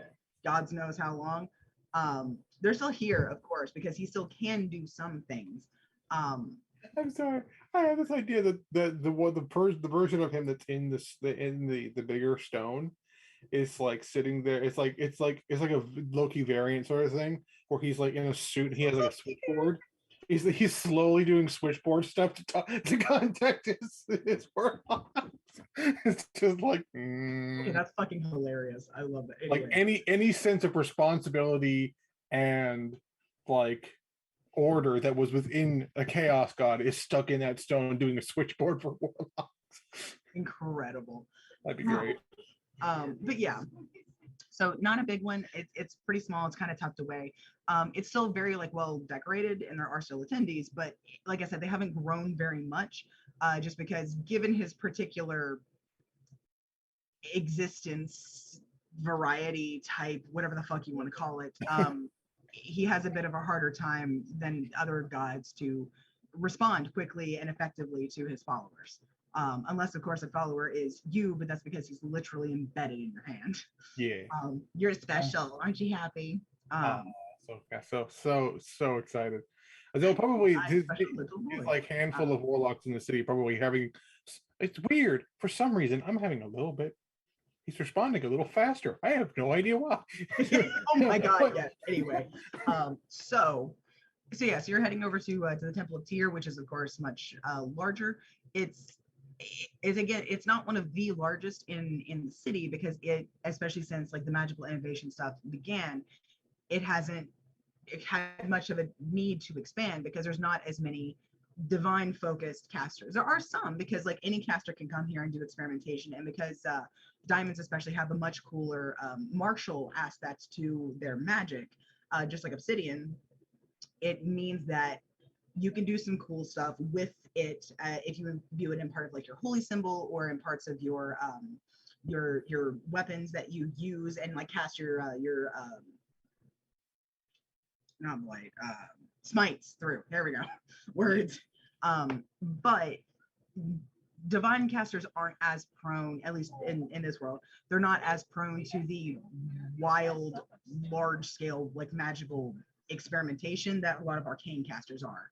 So that's how it goes. So y'all are you're heading over to the temple. It looks very nice, been very, very well kept, of course. Now remind me what the guy who hates you remind me what he looks like. He is, I don't know, I gave you his name. I didn't really give you a description. He is human. He stands at about 6 foot, usually clad in heavy plate armor, all, he kind of dresses to the nines, like has had a very long and well documented career in the temple. He has like he has a shaved bald head, a glorious mustache, and like the kind of the facial hair that my face has tried to grow and fail, where he has like the chin strap with the mustache, and with like a shaved head, and sort of a. It's So basically, Armstrong from Full Metal Alchemist. kinda. Amazing. It's like Armstrong. Well, actually, there's another character that looks kind of. He looks kind of like General Ironsides. Is who I kind of based him off of. Similar, like he's a little bit darker skin, but his like side of his face is like all like it's like one of the battle scars. Okay. I know I wrote down his name somewhere. I cannot for the life of me find where I wrote it. What is his name one more time? I believe it is.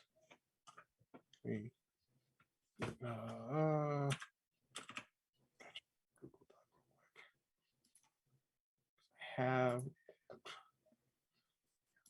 Rodax. I believe it's Argus. His first name, anyway. Argus. I believe. Let me double. There is my thing. There it is. Okay. Argus Foehammer. There we go. I remembered. I was like, it sounds like a weapon, but it's not. It sounds like he likes to hit things. Yes, he's a very violent. He's one of the members. He has the most violent name ever. Okay. Argus Foehammer. Yes. So, you're coming around. You can see him sort of, because it's still fairly early in the morning. You can see him greeting people, you know, waving them in, welcoming them to the location, all that good stuff. You notice that he's still very reserved, as per usual. He doesn't smile easy. You of course have never seen him laugh, but you're not sure if anybody else has either. And he's definitely seeing to his duties and responsibilities as the head priest here. He's got, you know, the robes on that like exhibit that he has a difference in status without necessarily making them like more like they're not opulent to the point that it's unseemly for a priest to be wearing something like that, but they are definitely like a little bit more brilliant, a little like there's some extra gilding and emblazoning on stuff, things like that. But he's going about his duties, you know, welcoming people in for whatever, you know, things that they want to do within the temple today. You know, giving general blessings upon you as people go past. Now you were deliberately in disguise, one, to make sure you don't get seen like while in the city, but also two, because this guy has no soft feelings for you at all. He would rather you stay away forever. if I remember correctly. Yeah, he's not a fan. Yeah. He does not have the devotion Dad of the Year t-shirt. He's not joining the fan club. Okay. So yeah, so I know that you're for the record, the two of them have not spoken in about 5 years. They just kind of decided to avoid each other. So if the temples are supported on what devotion has been doing, like helping people and all that, he probably would have heard about it. Whether or not he gives a fuck is another question. That's very fair. So yeah, so keeping the disguise on, I'm guessing. And hi, Brian, get some sleep. We love you. Love you guys. Thank you. So you're heading in, doing everything that you need to do, and I'm guessing trying your best to stay under the radar. Did you have any particular priest in mind that you wanted to talk to while you were in here, or are you just kind of doing basic information gathering? He has 3 for the sake of brevity.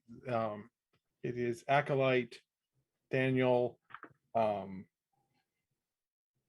Knight Astor, and technically the second in command for Foehammer. He has the title of Chronicler. He's the Chronicler Dezane, and he's basically the guy who he keeps track of what everyone does, who's up for this, who's up for that. He's the bookworm that helps keep the logistics running.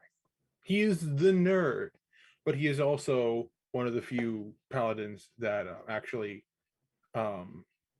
sympathize with devotion over the burden he had to bear, and understands that he needs help in some regard. He's been the one helping to gather. The three of them have been working together to gather what little information they can. Okay. But he will more than likely try and find Zane. He's probably not too far from his boss. Unfortunately. Probably. Okay. They also have a key phrase that lets them know that it is them, and that it's a key phrase that both of them would recognize, because it says, "I am a paladin of the order undercover," and it's only known to the order. It's the only words he knows in Celestial. Is this key phrase? Okay, I was like, that's not a very. Oh, it's in Celestial. Okay, that's better. Yeah. Okay. Cool. So in that case, real quick, maybe a perception check to see if you can see any one of them. Okay.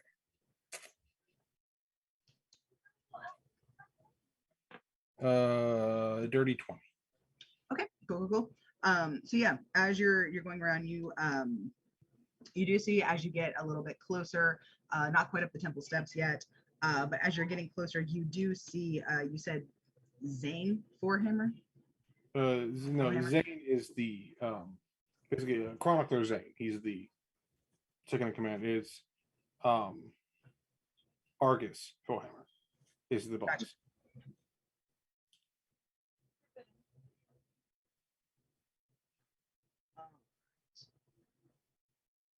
Cool. So yeah, you do see Zane up at the top, book in hand, kind of discussing a couple of things with Argus, and both of them look to be in a pretty heated discussion about God's only knows what. But as you're listening, approaching, getting ready, and everything else, you do hear from Zane. He leans in and like says something, and you hear Argus say a little loudly before he like gets himself under control. "No, I won't have that filth here." And I wonder who we could be talking about. And now I'm gonna cut away. And the ocean's like, "Oh, good. I can already see how this is gonna go." And So yeah. Sorry, real quick note.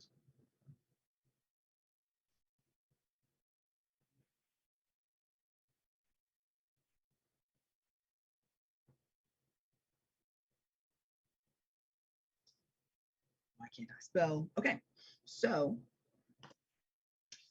back on the other side,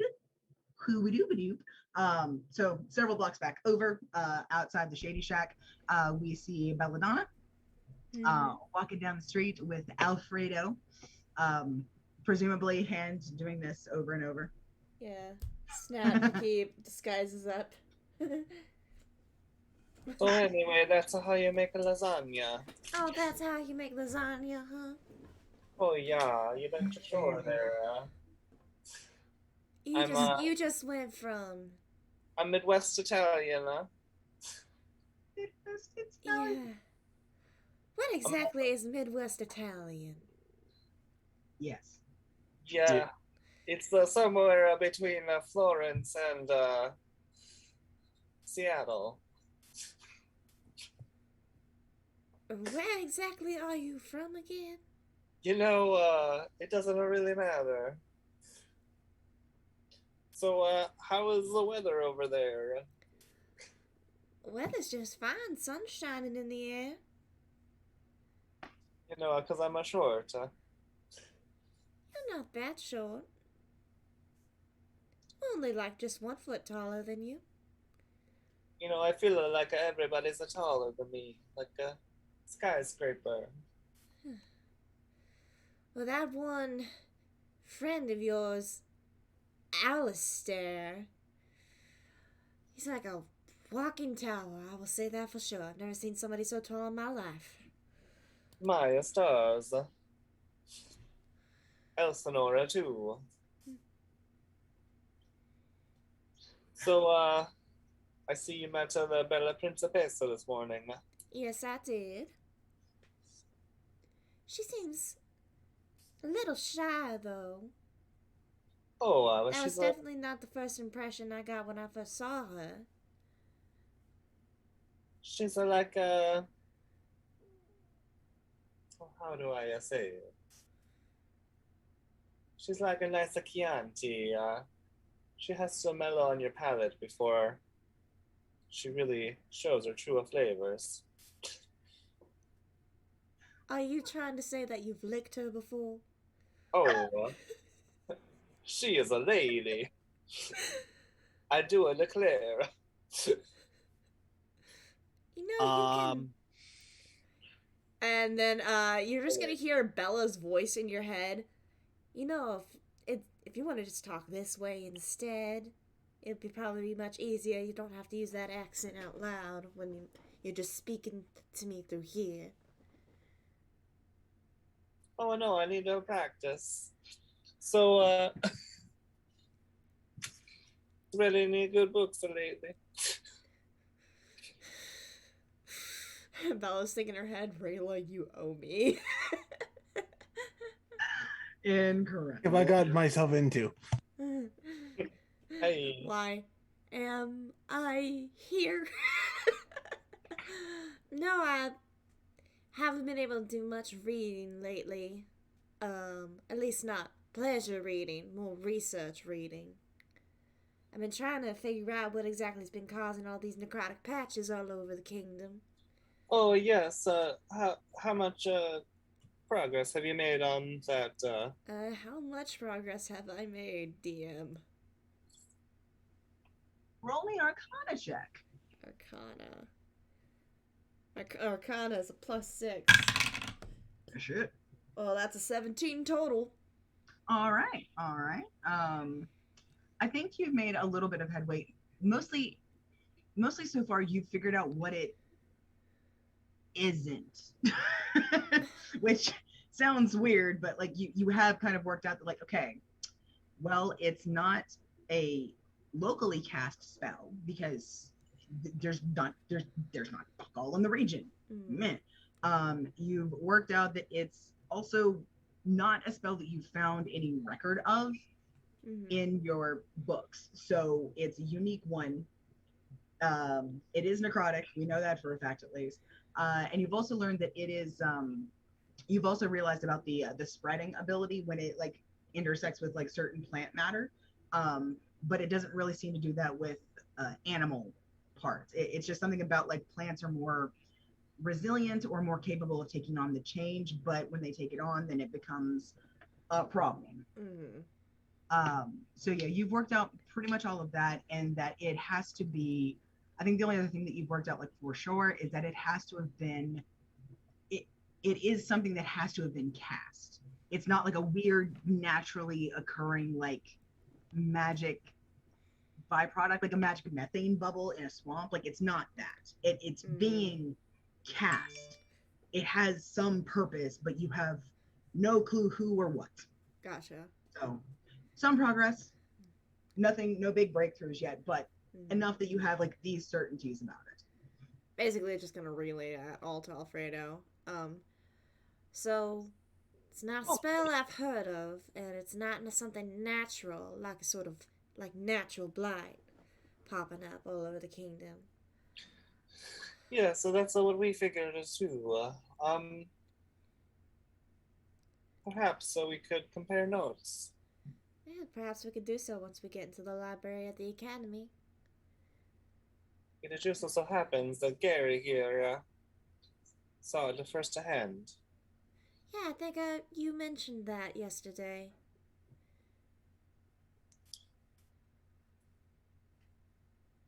So, this academy, who's in charge? Who's in charge, DM? That's a good question. there is someone in charge. And it's a real person, too. And it's a real name, too. I'm one of- married to a Thank man. A human man at that. My name is Hugh Man. Normal Man. Human. He-Man. Human. You totally don't live in Canada. Totally don't live in Canada. Goodness gracious me. Meanwhile, in the kingdom, Meanwhile, it is definitely an elf. I think they've definitely been around for a good long while. They're probably about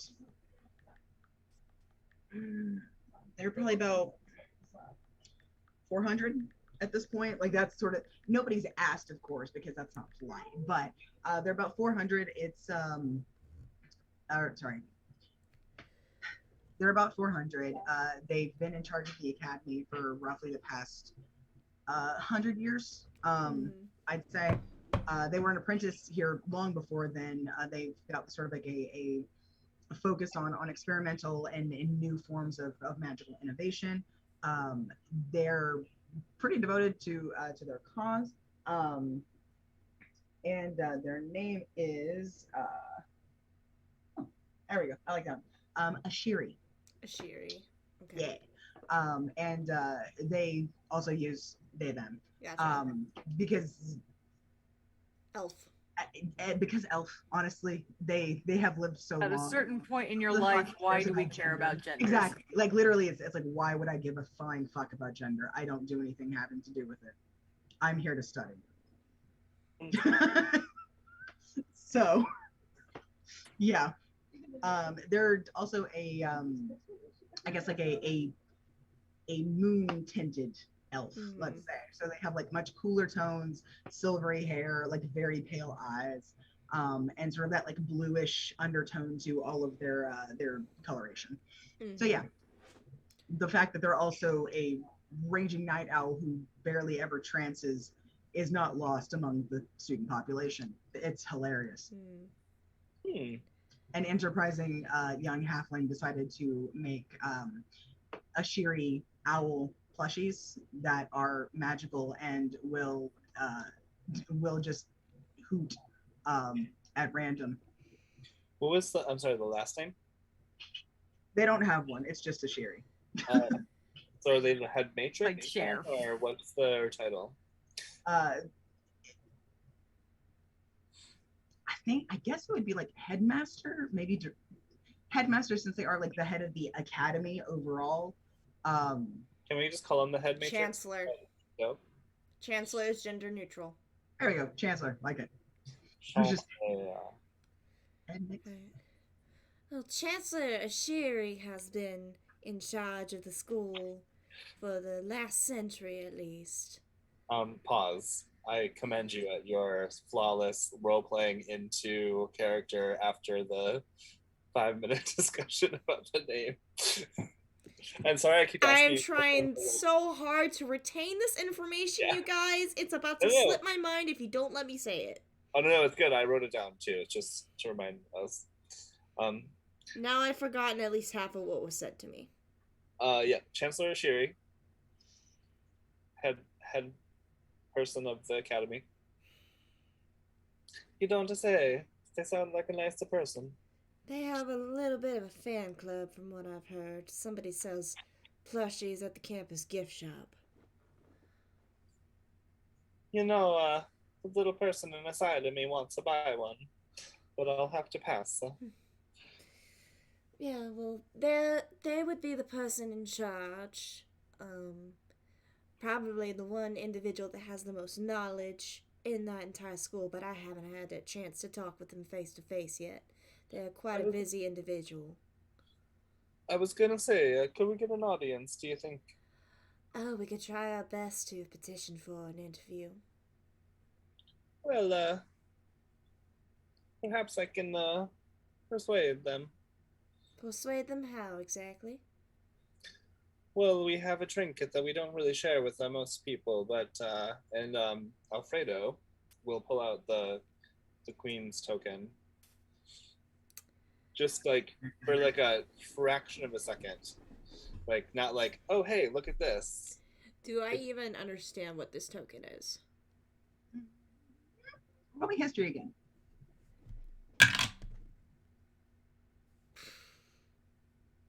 15 again. Okay.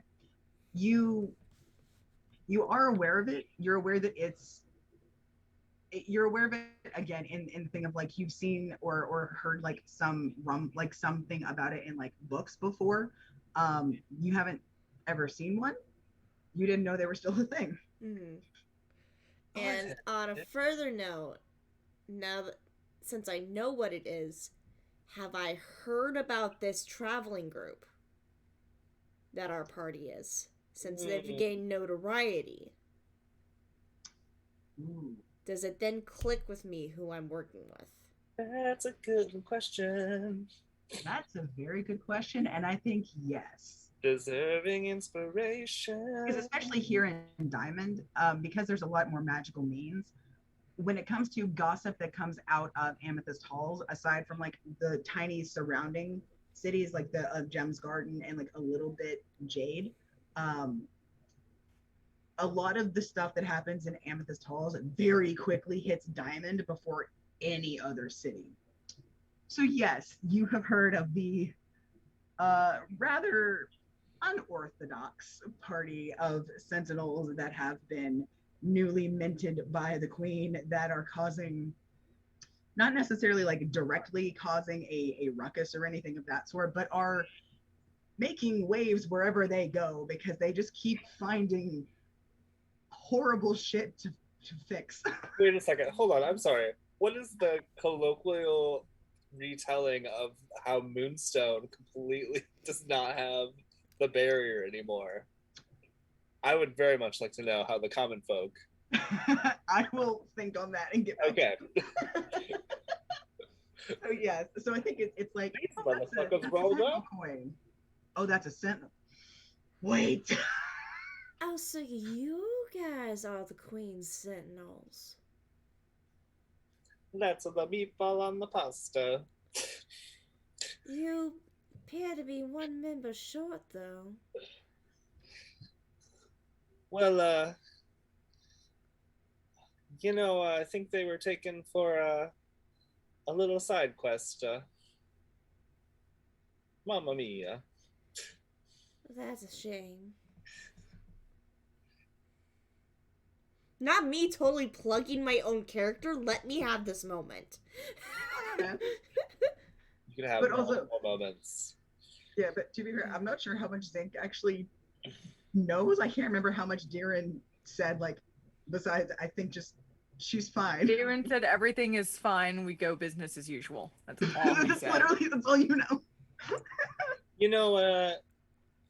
She's pretty powerful, so, she might need to do something for her family or something. Who knows? Well, stories I heard about her, possibly.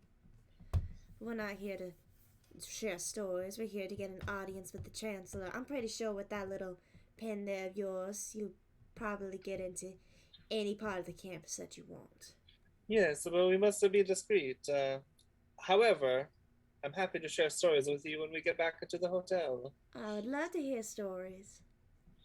I have a one including a spore puffs. They're like a little a treat you eat with the seasoning. Meanwhile, Belladonna is thinking in the head, what the fuck is a spore puff? As we're heading into campus to find someone to give us an audience with the Chancellor. Incredible. Okay. Before I bounce away from y'all, I think honestly there are students and teachers pretty much everywhere because it is a working academy. It is operating. It's currently doing its thing. This place is also filled with a large myriad assortment of magical what the fuckery.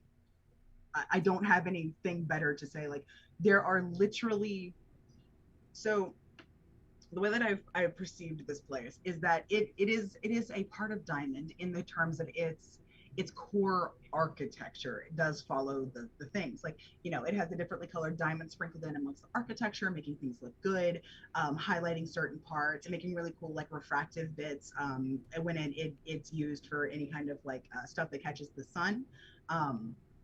However, this is also a magical experimentation academy, which means as you're going through, you are hearing random pops and flips and bangs and miniature explosions in the distance. Would you say it's a learning hospital? It's the Grey's Anatomy. More. It's Yes, the Grey's but more. Anatomy of magical schools. Yes, but more. Yes. There are pieces and parts of the grounds as you're going where like there are statues that look like they were just sort of, they look like they're honestly there because it was maybe an experiment gone bad, because they're not necessarily statues as much as people going like so there are trees That one there's named Greg. This one's name is Nathaniel. At least they were nice and put little placards at the bottom in memoriam. Exactly. And this is also like, some of these are kind of used as like reasons for why certain magical experiments aren't allowed here anymore, and they're clearly old from the way that the people's clothing is.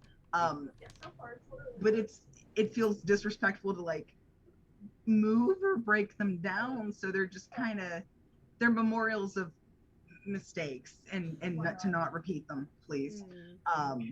So yeah, there's also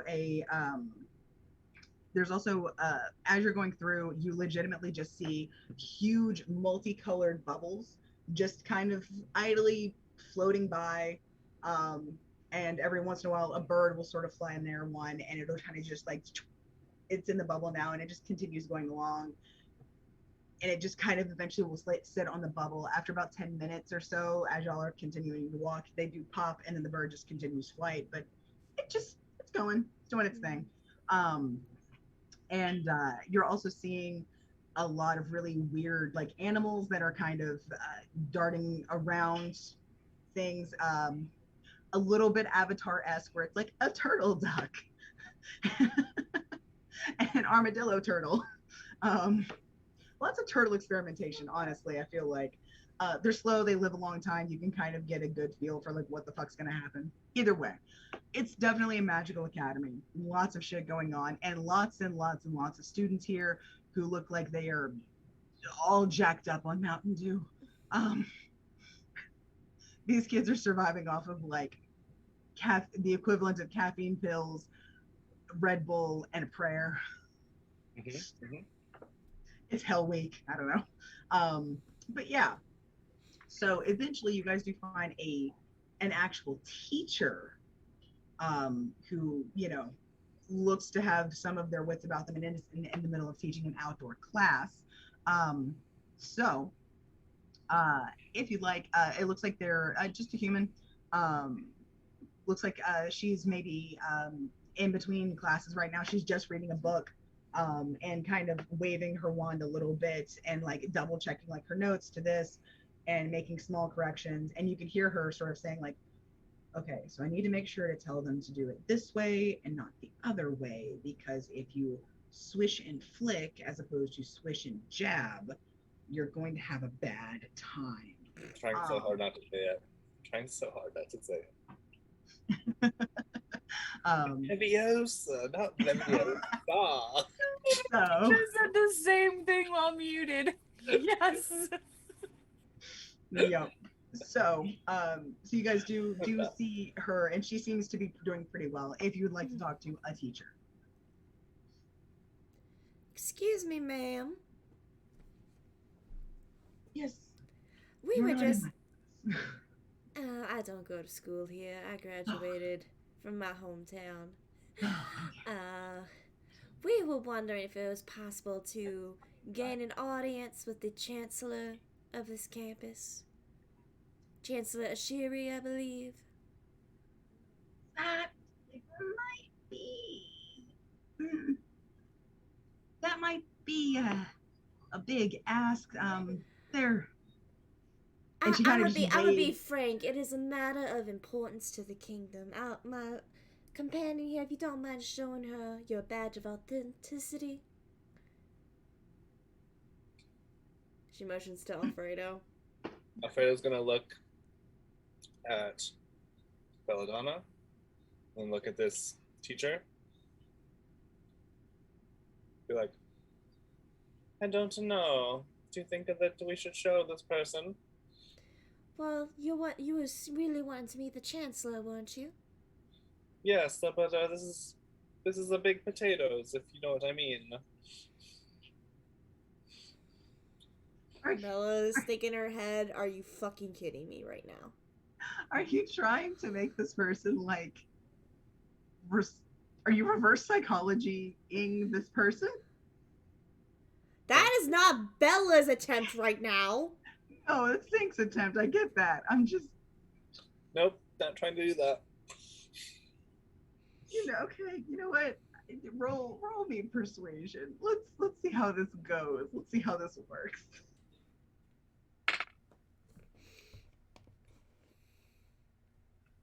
17? Oh, okay. Well then. She does not teach psychology, so she falls for it. Well, now,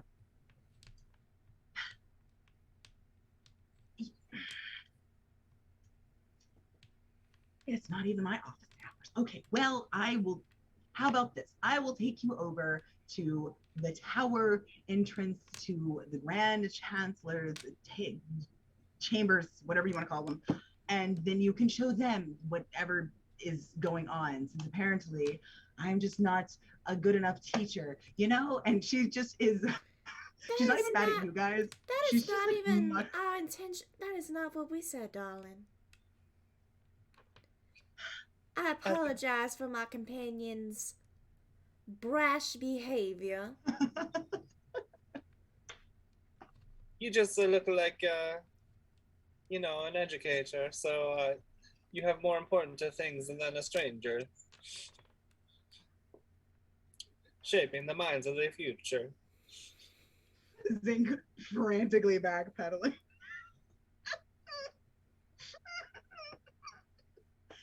Okay. She sort of gives you like a quick just look, Zink, and then turns over to Belladonna.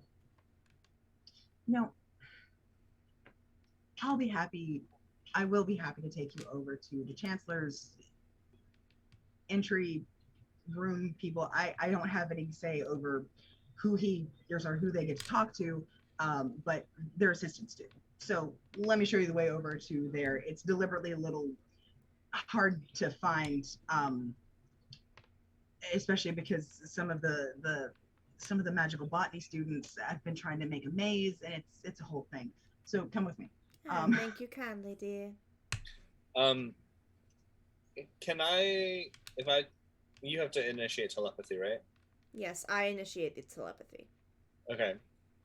Do we still have that telepathic possibility, or did you close it off when we continue to speak? Let me check real quick if I can keep a link or not, because it's one of my things that I get. Like a racial thing, or it's a. That's racial. It's a feat I have. Very nice. Yes. Also, if there's anyone of Italian origin, I am so sorry. This accent is. It is at best Nintendo-esque. I'm just able to speak telepathically to any creature as long as I share a language. Okay. Very nice. So I would say I've developed a link with you, so you should be able to. Okay. So in your head, you hear, I'm sorry, I really think that we should limit the number of people who even know that we have this coin. As, you know. Well, I was only figuring that if you just showed her that coin now, it would get us right through the door. That's So okay. now we have to go through another roadblock. Well, it's okay. We're in the right direction. You just hear silence. I love what you've done with this campus. It's very nice. Oh, thank you. It's ever changing. It's really hard to keep the maps up to date with all the everything. So is the magic. Can I tell what spell they were trying to teach? Don't you dare say levitate. Don't you fucking say it. No, this is okay. She was specifically, you can tell from sort of her attire in the books that she's got. Mm-hmm. She's specifically a wizard, and it was a spell you have no familiarity with. I was just gonna okay. Yeah. What spell were you working on? It's I'm doing a modified version of Crown of Madness to kind of see what I can do with that in terms of making it more of a defensive thing, like as opposed to making the person go mad and like flail about, just sort of maybe go mad in the sense of their brain will kind of overload, and then they'll just kind of go fetal and just stay in one spot and then not be a threat. Haven't you ever tried just casting the whole person? Well, this is the hope that it'll be more available to those that haven't yet gotten that kind of expertise. Spells levels. So, like Tasha's hideous laughter, but without all the laughing. A little bit, yes. Okay. And potentially, if we're going to be using it for larger scale application for, say, bandits or other, bad guys that may accost our students to and from whatever they're doing. More of a neutralizer. Maybe they'll think twice because they'll have all their worst nightmares sort of inundated at once. Have you tried calling it Expelliarmus? Bella's thinking, what kind of fucking school is this? We gotta protect these kids from the football players. Yes. On another protect them from the job. Devotion approves of this spell. Instead of a crown, have you considered a helmet? So yeah. So she's explaining very quickly, but you can definitely tell that she's proud of her work. If the like 2 full like thick ass books that she's got tucked under her arm that just have like secret research on them is anything to go by.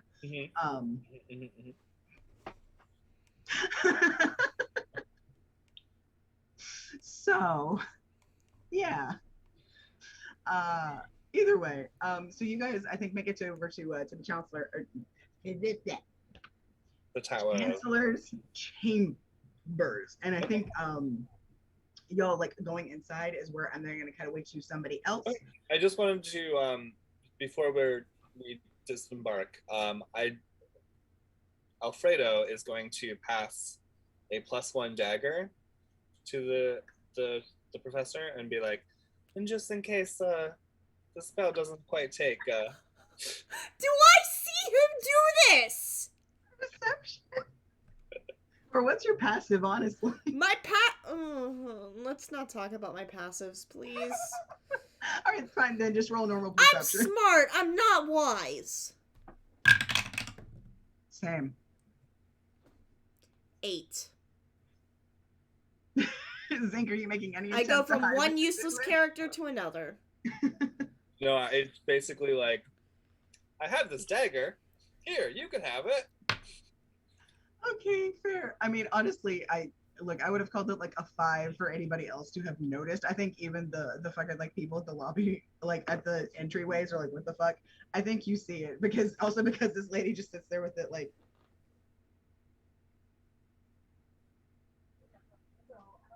I've never used one of these. Oh, that's all right. You just stick it with the pointy end. Alfredo, you hear in your head, what in the name of the celestial gods are you doing?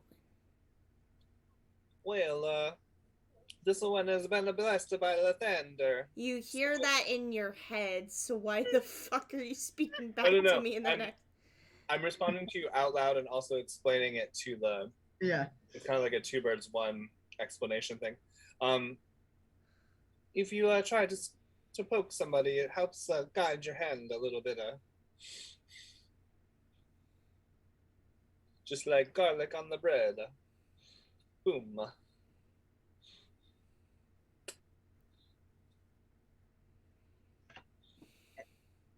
Aim for the squishy part. Thank you.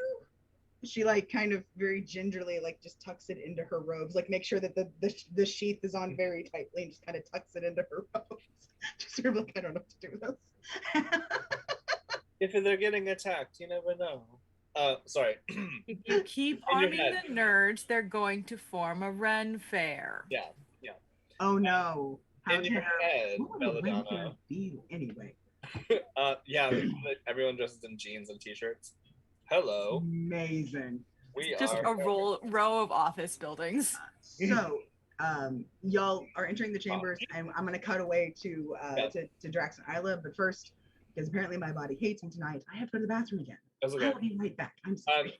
And just like for flavor, that last part for Belladonna, Alfredo's like, oh no, you can go to the bathroom. It's fine. I was gonna say, do we want to take a quick break? That's fair. Sorry, my body is not being cooperative. No, you're fine. Basically, Zink is just like, if they have to teach people to defend themselves, they might need something a little bit more with more kick. You don't just give random people you meet weapons.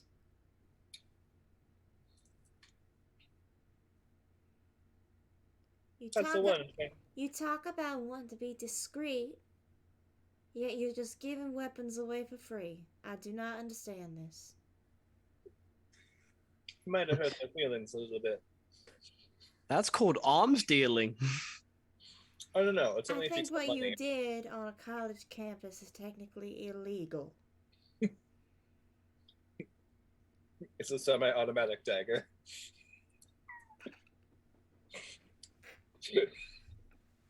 Wait, you're muted, Sarah. You're muted. Also, did you like the little sprinkling of Tahiri that I put into that? Into school. You're gonna be suspended. I think I'm pretty sure I have like toxic poison on my person. I have an alchemy lab, a vial of acid, 2 other daggers, a dart, dragon's blood, a sling. Zing's chaos level started to level out, and then this session it just went like nope, and right back up. I have to remind the people, the viewers at home, that Zink is just a fucking hot mess.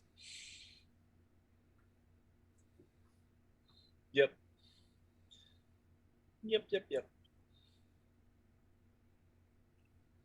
Oh, I also have an iron pot for some reason. So I could be like, not the mama. We are taking a 5-minute break though? Is that what I heard? I will run an ad then real quick. Okay. I will be right back.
Fucking hell.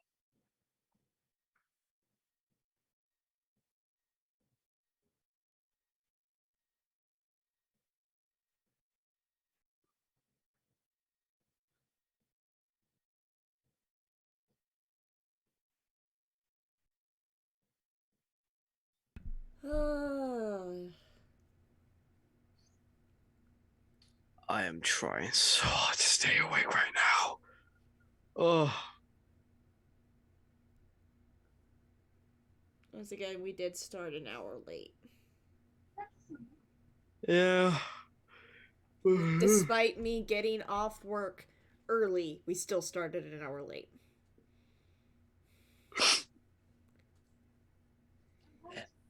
I apologize. Me and Alice were putting up Halloween decorations in our house. It's alright. It's alright. I'd rather start late than not have a game at all, because Yeah. I'd have been very angry. But it's okay.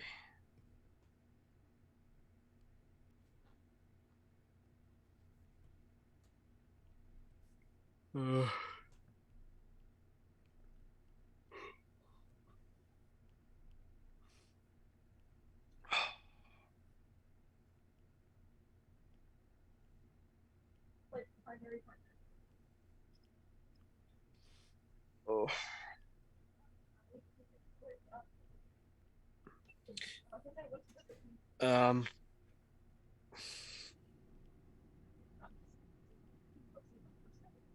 I'm probably gonna do the thing with Drax and Isla, and probably head off to bed because I do have to be at work in like 6 hours. Okay. But gonna do the thing with Drax and Isla, rebuilding the forge, and probably head off. I'm sorry. I'm trying. Oh, that's totally fine, man. Also, Hannah, I've been drinking water just to make you happy and not to hydrate my body like a normal person.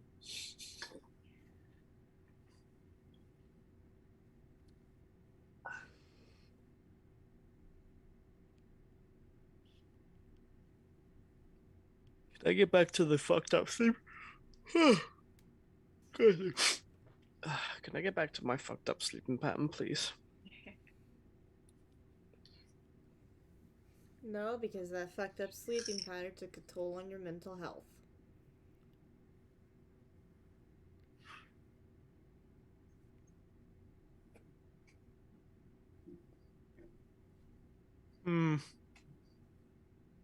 Weighing. Undetermined. The future has not been determined yet.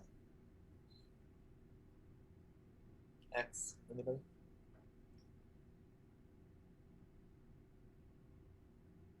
Sarah, by the way, level 63. Seriously? It's the best I can do. What level are you at? I have to look. Because I restarted it again relatively recently. Because I'm smart. Uh-huh. No, I was up to 70. I think I had a character at 70, and then my PlayStation 3 died. Ouch. And so I had to start from the beginning on PS3, and then I got a PS4, so I had to start from the beginning on PS4. And then I moved. and like just completely wiped everything. So I had to start again. So this is the longest one after that first one.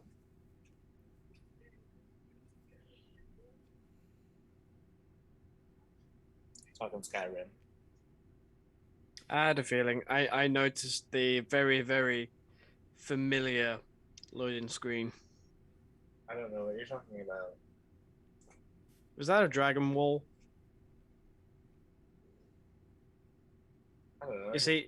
You see, even with your background blurred, I could fucking tell.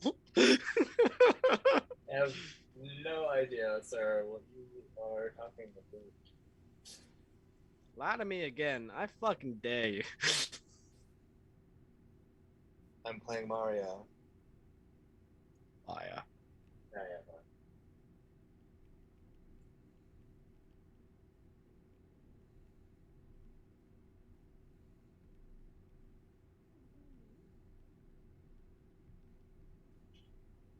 Ooh, Dragon Cultist.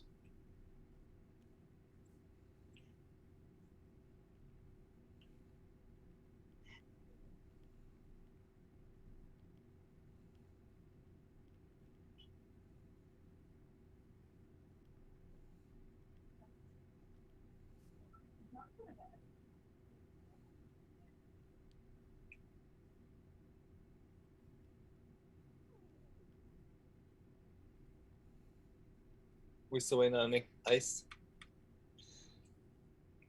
Yes. I keep wanting to say icky, but I think that ice sounds better, and icky sounds icky. I mean, probably a good shout.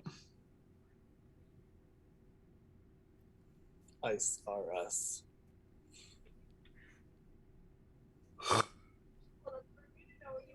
Fucking hell.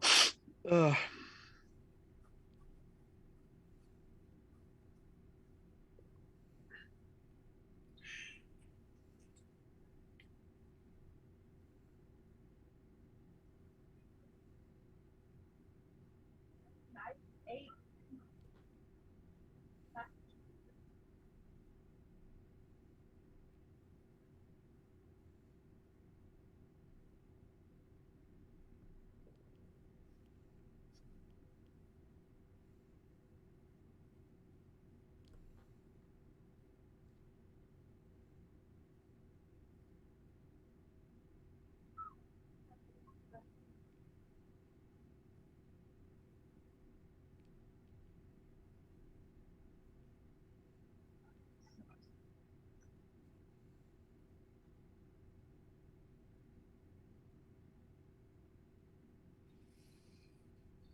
Are we all back?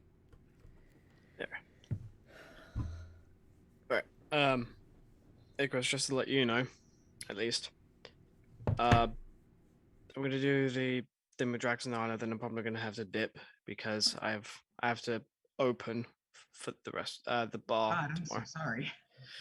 No, it's fine. I originally was on at 1 and then the manager was like, "Can you open tomorrow?" Oh, I hate you.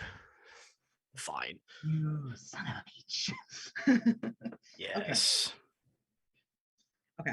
Cool. So in the case, a little boodly boop, and bounce it over to Draxon Isla. What nicknames do y'all want to go by within the city to kind of help disguise yourselves? I can't remember if you said them earlier. No. No, we hadn't. You first.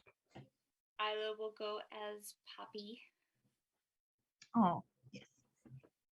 She, whatever disguise she uses, she's going to disguise herself as a human. with strawberry blonde hair, blue eyes, freckles on her face, small frame. Okay. Good stuff. Good stuff. Cute. Drax, what about you? Drax is going by Holden, Holden. Very burly, like muscular, but like power lifter type of muscular. So like bit of a beer belly still. Salt and pepper, braided hair, quite long beard with beads in it. And again, salt and pepper all around. Gotcha. The hats of disguise, it's nice. You only had to go to 2 stores so that you could find the ones that you guys needed. So I'm guessing y'all were just like kind of under cloaks and stuff until then. Yep.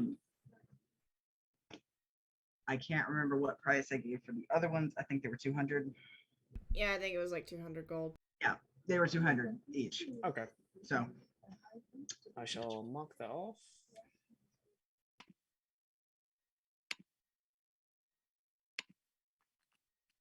$200. So basically, y'all look like a hot hippie couple, is what I'm hearing. Like it's like he's the big burly guy and she's the small frail one. Incredible. Much cute, very sweet. But yeah, after buying the hats,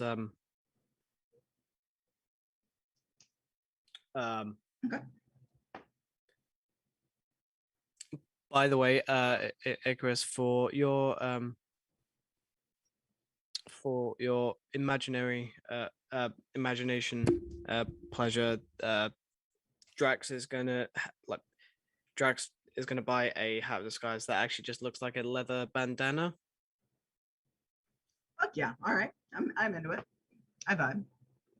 Because you're not the only one who hates the design of the hat of disguise. Y'all hate it so much. It looks It's a so problem. fucking ugly. Like, anyway, there are several designs that I just do not like in the core book that it's my fucking game. I can change them however I please. Mine is Like Isla's is like a flower, like a straw flower hat. I like She it. likes the gardening. Same with Wand of Polymorph. I fucking hate that it looks just like a fucking desiccated frog tied to a tree branch. Like, no. No, I'm not shitting you. That's in the fucking DMG. That's what it looks like. It looks like a frog tied to a little tree branch.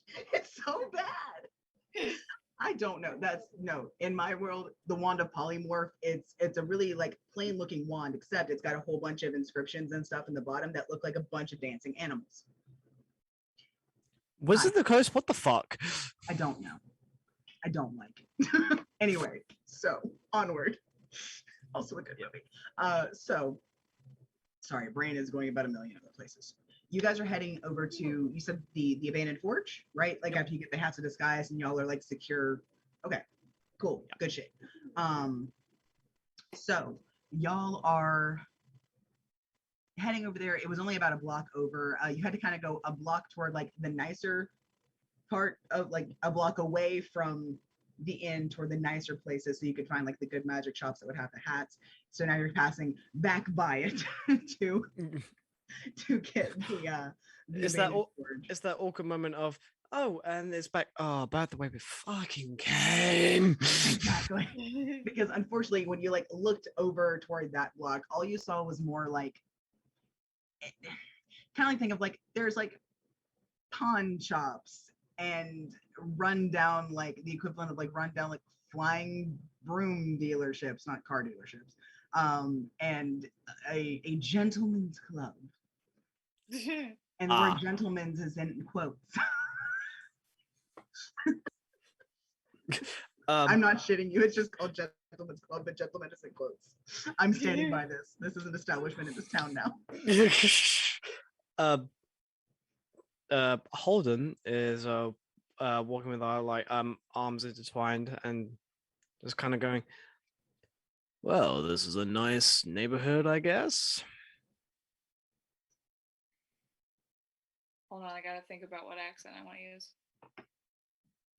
I'm only shifting mine slightly due to the fact that I'm just fucking tired. Totally fair.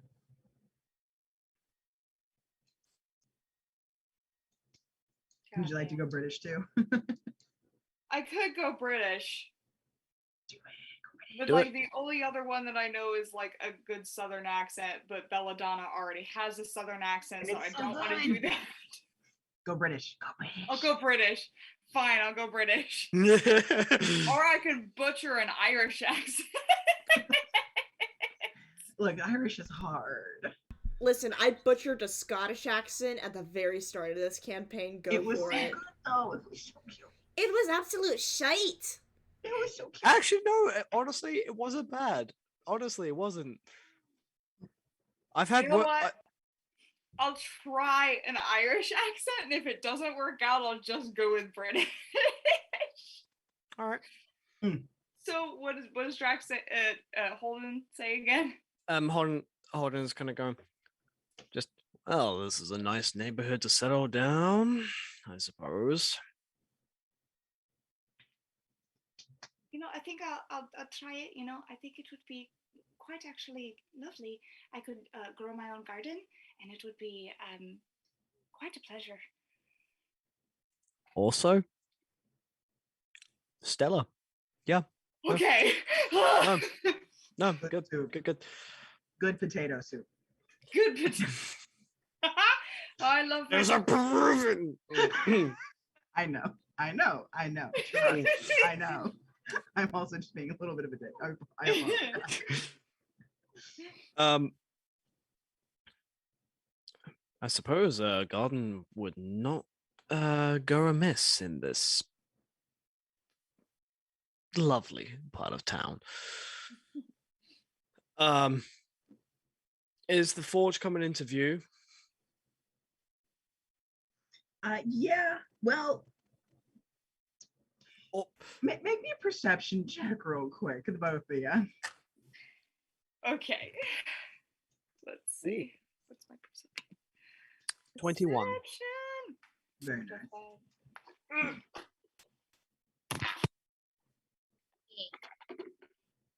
You got stuck in the tower, you dumbass. Shake it.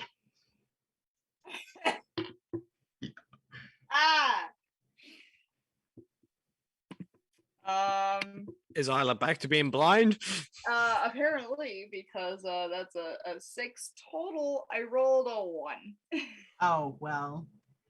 I'm gonna say that honestly, you were distracted because out of the gentleman's club,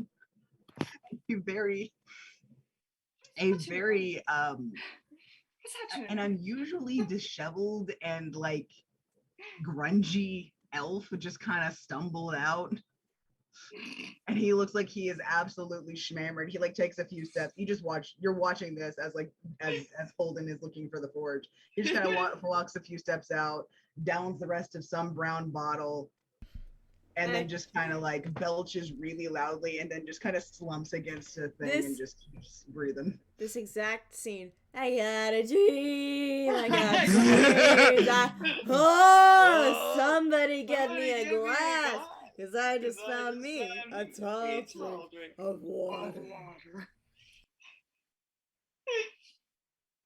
Oh, God, you're not gonna get catcalled because he is so far gone. He literally just like drains the thing and then like slumps, not like leans against a sign, and you hear the snore across the street. You are distracted. Drax, Do you think he'll be all right? Who will be around? Oh. Looks like he went around. Oh, he gone. No, he's gone. When we don't have time to unpack that situation, I'm afraid. Right. So Drax or Holden, you see what brought Poppy brought your attention over to this guy, but you saw what you think was a building once upon a time,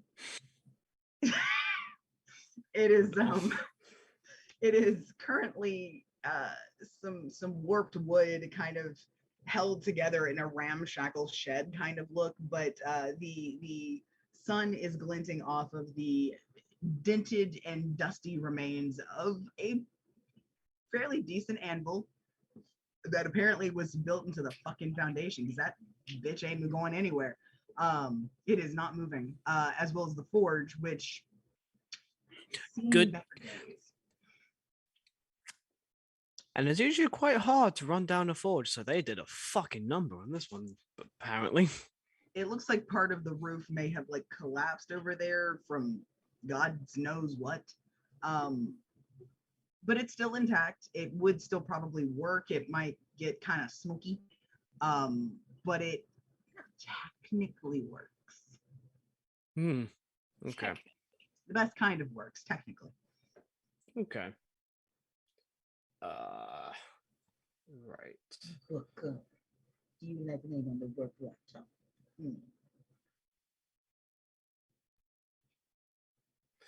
Right. In that case, Holden is just gonna look at this building, just go. We've got our work cut out for us, sweetheart.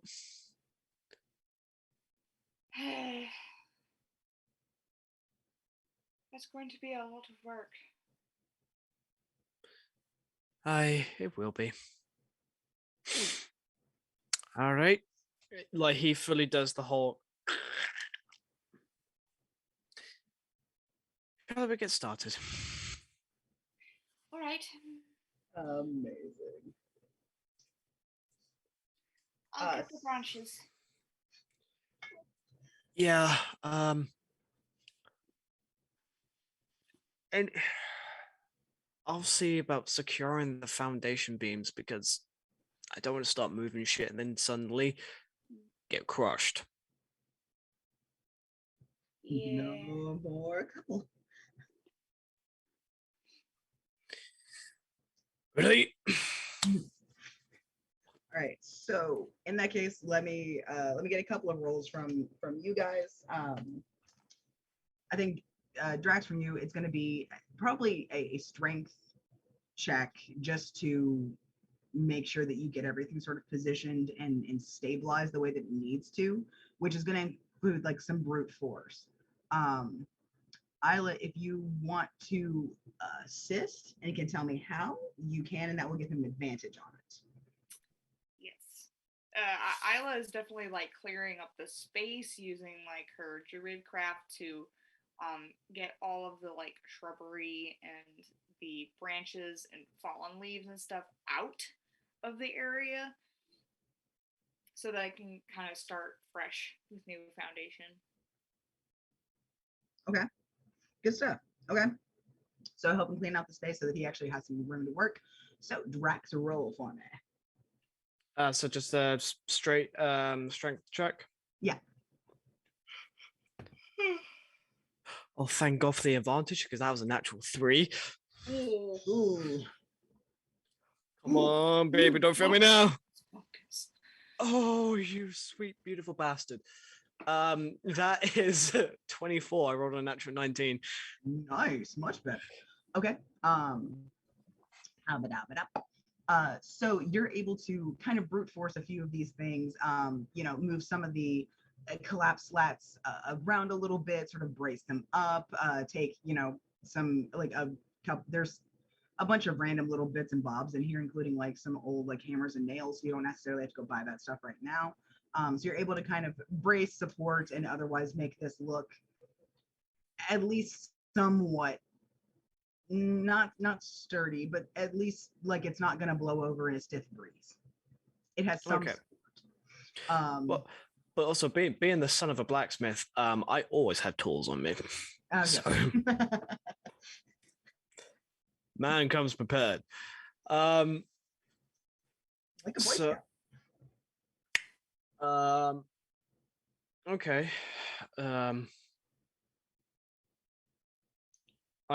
After getting some of the support beams like back in place.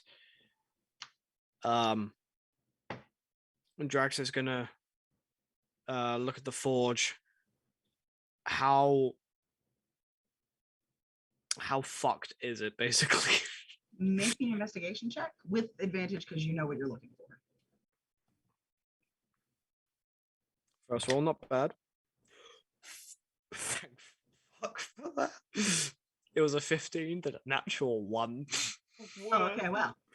This is why we like advantage. You are toying with me today. I don't like it. Are you in brat mode today? It's your dice, Percy. Which one?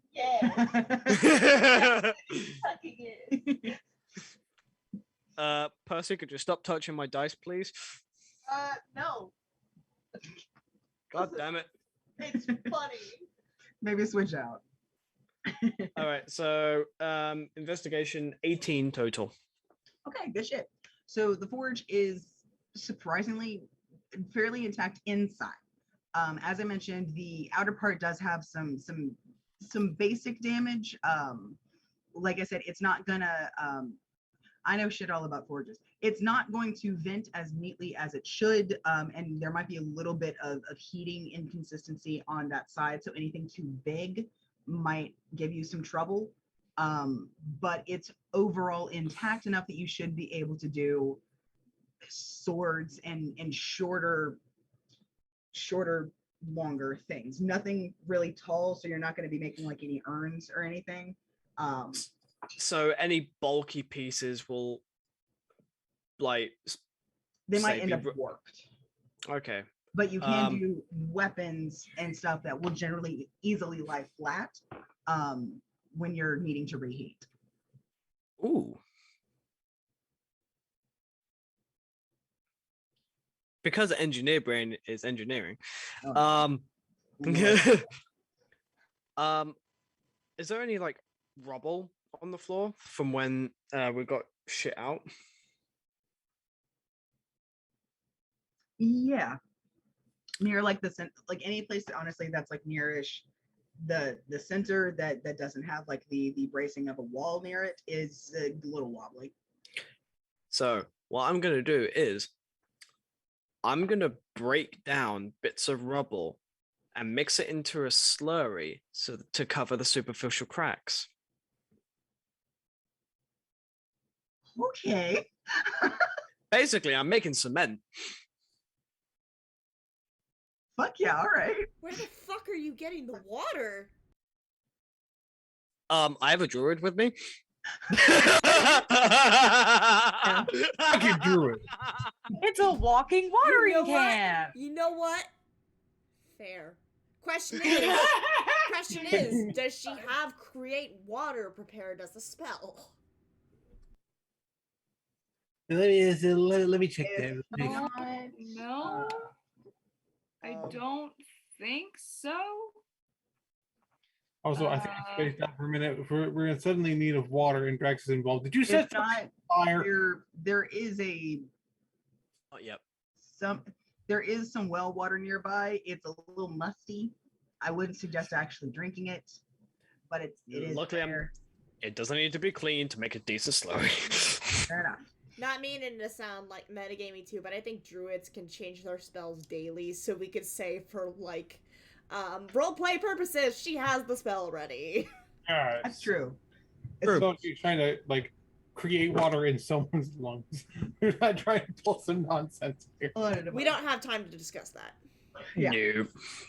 So yeah, either way, however we want to do it, you are definitely able to, I guess, get that going. Just make me a real quick, what the fuck even? A smithing roll? No, it's smithing. There's not a smith. It's not really perform. You know what? Make me a check with your proficiency and your, I'm gonna say your intelligence modifier because you're applying like active reasoning and thinking to it. And you know what you're doing as a smithy person. There's not really a thing for this, so we're gonna just kind of make something, and yeah. So make a roll, add your proficiency and your intelligence modifier.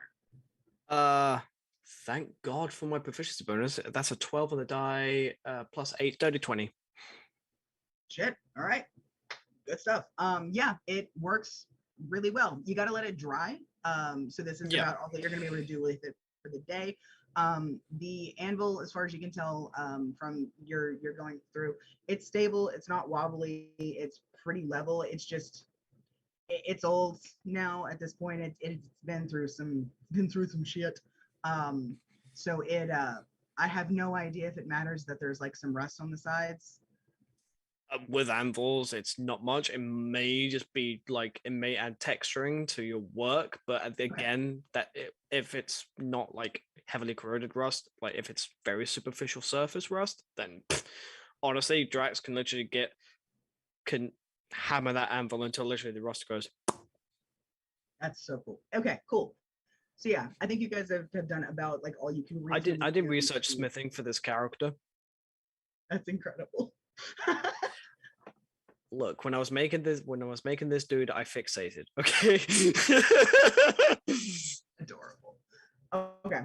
So yeah, I think that's about all that that y'all can do sort of like with this day, which to be fair is a lot that you got done in this day. So y'all will be able to fully insert yourselves and start gathering information as new smithies probably tomorrow.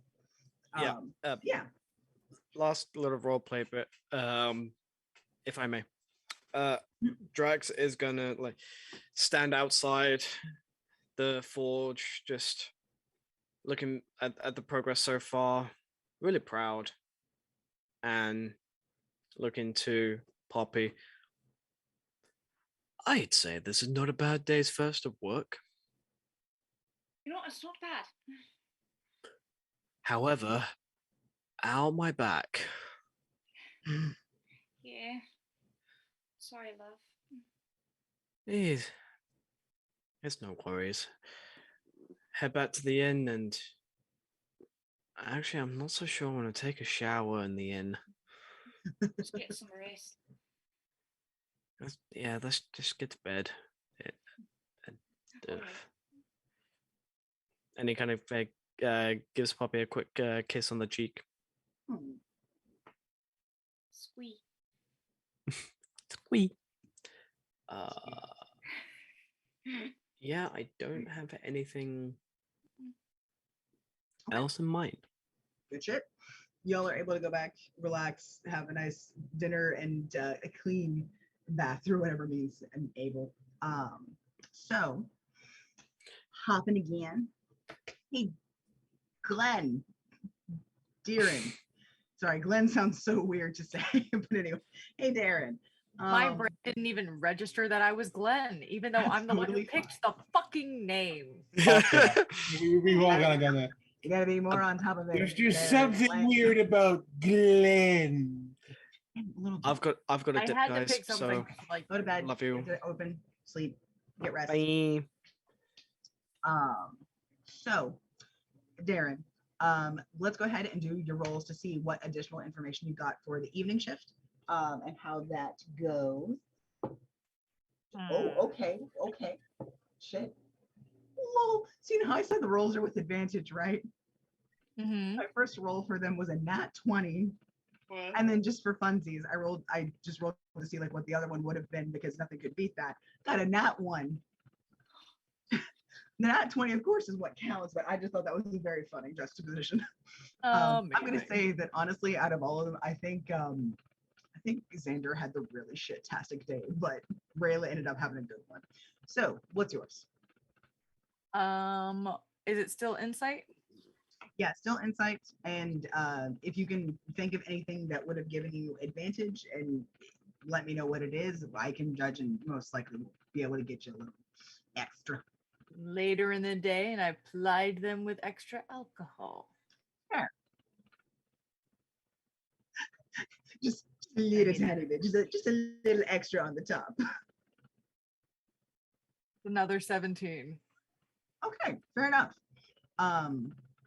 So I'm gonna say that that for you specifically, you were able to kind of get a little bit of extra information, and nothing too on the nose quite yet. You were able to learn that there have been some rumblings in some of like the in some of the shadier parts of the city, of some people that have been coming through and doing a whole lot of intense stuff for somebody that like they're all working for. Nobody's really sure. Nobody really does like more than a job or two for this person, and they don't really see them. But it's been some wild. Like sometimes it's you've heard like sometimes it's just petty thefts and sometimes it's just like drop offs. You're honestly not super sure yet if it's connected, but it is odd enough that you took notice. Okay. Because it would make sense for somebody who doesn't want to be noticed to have hired other people to do her work around the city. However, what's really cool is at the end of the day, Xander and Rayla just kind of Xander, I think like he can't control his temper very well. He just kind of like slams the door open, comes in. You see he is covered from the waist down. Well, he's completely soaked from the waist down as though he's been like rinsing himself off. And he is quite pungent. You have a guess that maybe he stepped or fell into a large pile of something while mucking out the stables. He's not having a good day. Rayla, however, comes in with her like really awful, sorry, baby, her really awful dress, and as soon as she like comes in, she slams the door, grabs the hem of this thing, and just yanks it up and over her head, and is standing there in like her chemise and breeches, and is just, I hate that thing. However, I got the good shit.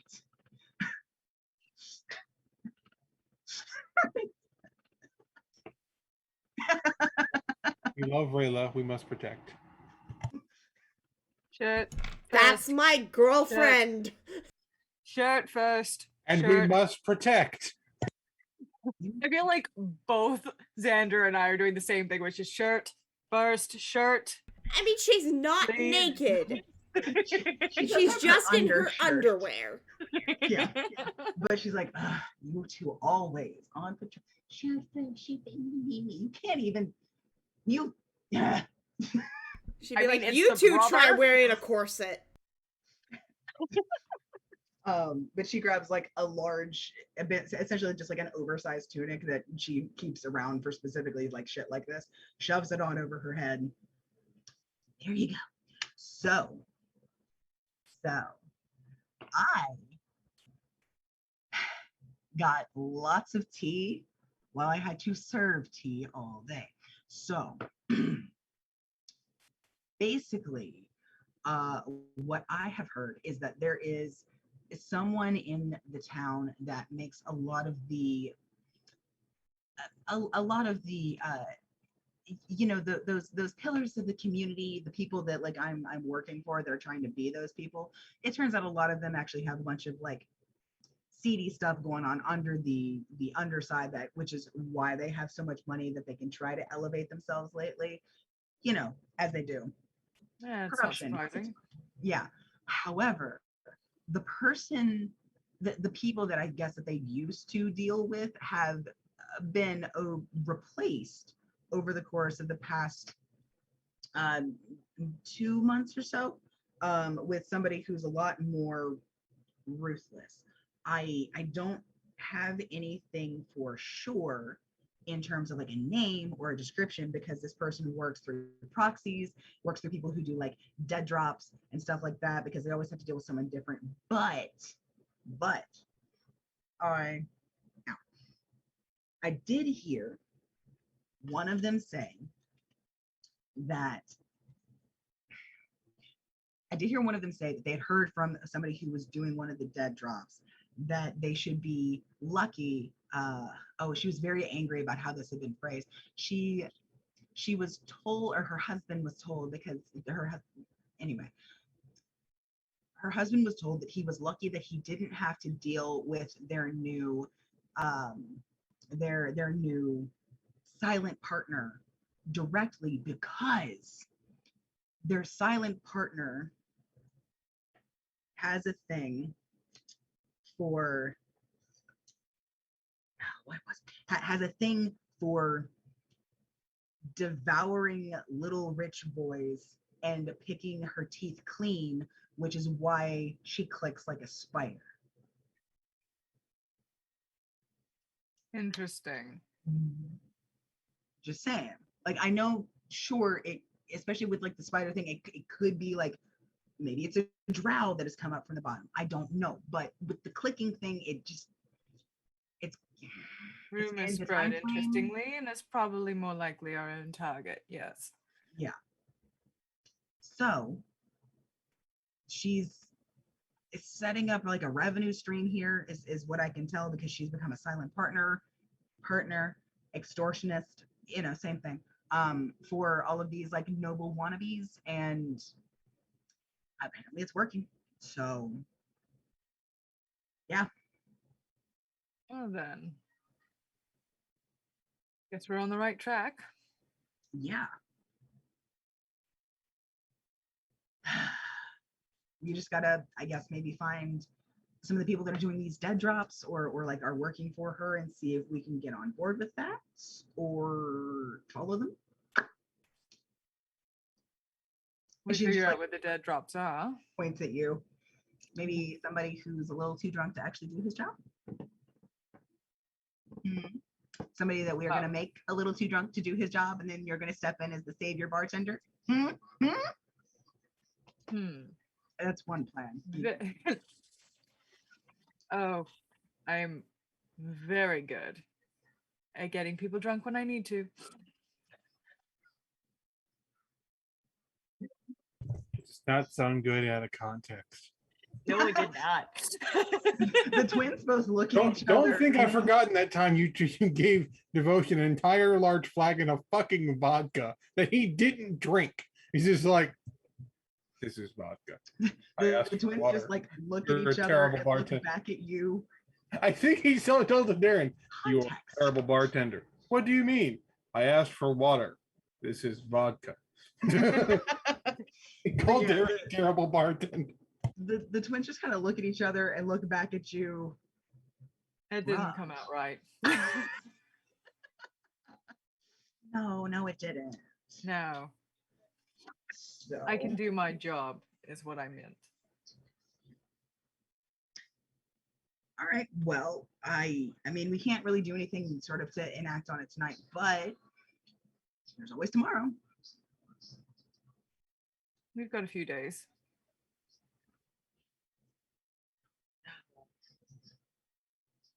Yeah. So, and then they both kind of like sit there, look at each other, look back at you.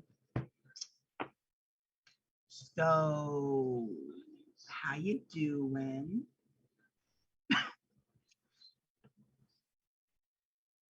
He just kind of does that, like his usual. I'm always fine.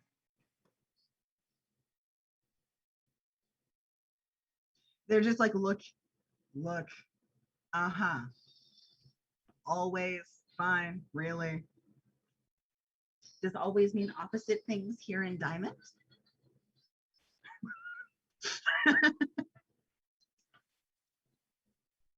I don't know why I brought you back. You love us. Do I? I hope so. I put on that damn dress for you all day. That was your own decision. It's not like Xander knows how to be a scullery maid. That was, God, That would have been amazing. That would have been hilarious. That's it. We should switch. You two should switch jobs. It'd be great. Hey, I can muck out stables. I could be a scullery maid. You can't even pick up after yourself in the temporary shacks we spend one night in. I'm tired. Shut I would love to know how he can get around that. The only having one eye. the sultry maid with an eye patch. I mean, if it was a pirate, it'd be fine, but it's a maid. He could have been a pirate. But yeah. But they're just, are you really, and this is Rayla, are you really okay without her Year 2. What about you guys? Dropped everything that you had and came here for a simple phone call, whatever that is. I mean, it's not like we've got, anybody in Pendowan. We're pretty much constantly on the move trying to make sure we don't get got before you, I don't know, destroy everything back home. Yes, I'm afraid that my involvement put you in a worse situation than you were in before. I'm sorry for that. Well, no, because the situation we were in before was a bunch of unknowingly brainwashed followers of a person using us for their own gain. I'd much rather be on the run and entirely in control of myself than that any day. Yeah, same, honestly.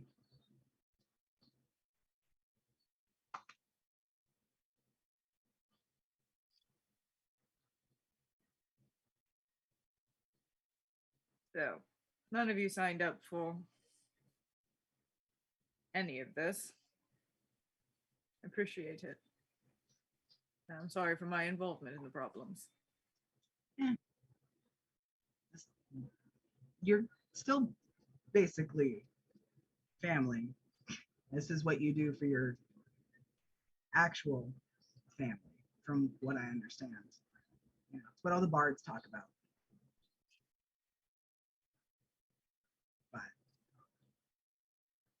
you don't have to talk about it if you don't want to. We just wanted to do a quick check. Mm-hmm. Well, I'm gonna get some sleep, considering that I've got to scrub God knows how many dishes tomorrow. I'm gonna hate horses by the end of this. I just know it. I just know it. When Rayla says I'm gonna get some sleep, David just goes,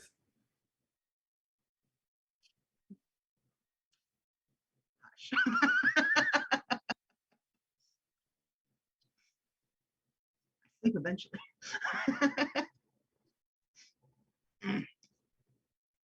But yeah.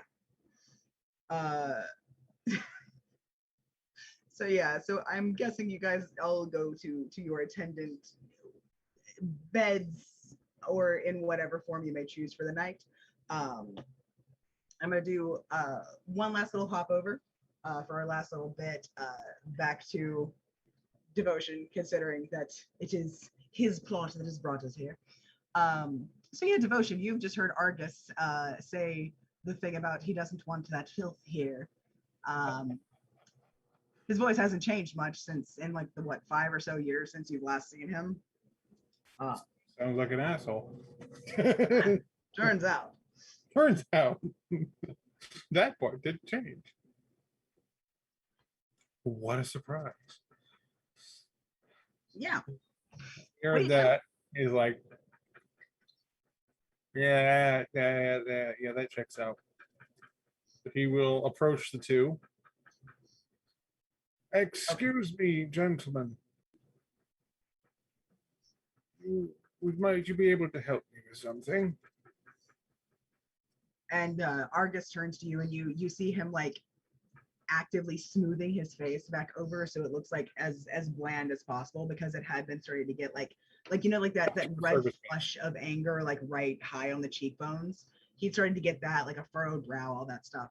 But he turns back to see you, and Zane as well turns, and Zane's like, he still looks a little worried, but that's not that unusual. And Argus is like, yes, welcome to the temple. If you would kindly go inside, we can help you with whatever blessing, prayer, or other counsel you may need. He, Alistair, what is it? Just sort of, just kind of bows his head. And, well, actually, I had some information that you might find useful. And he will in a very hushed tone, speak the phrase, which roughly translates to "the golden hand provides." Okay.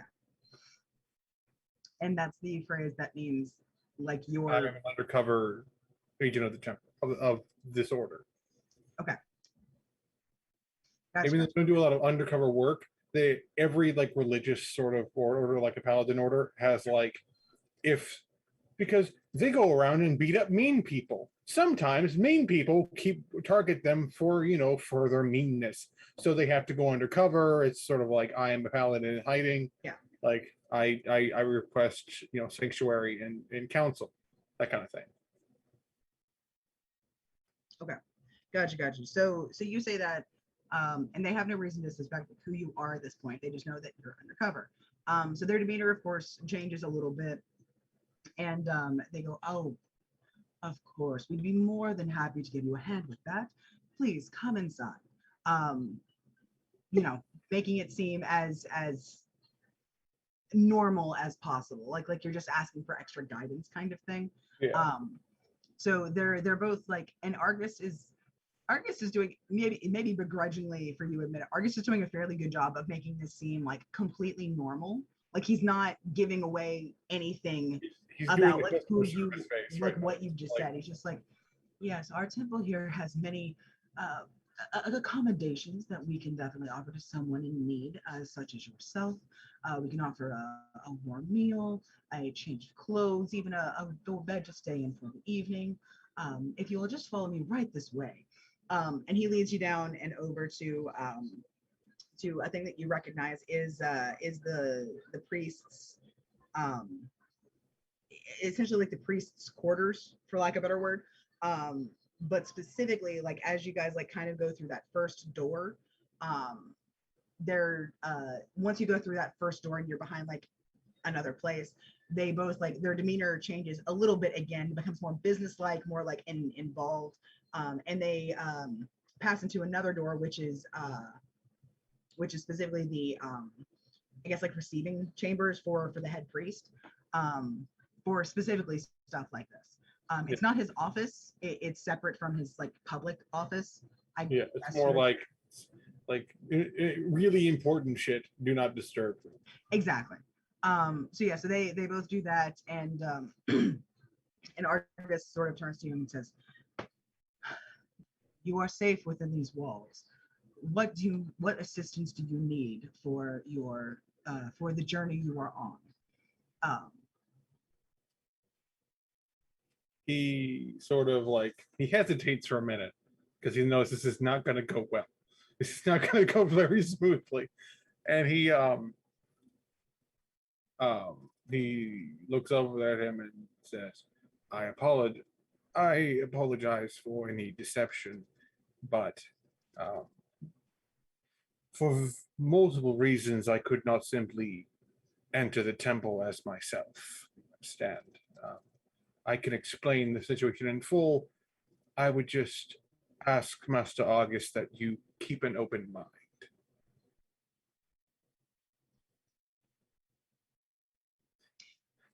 Okay.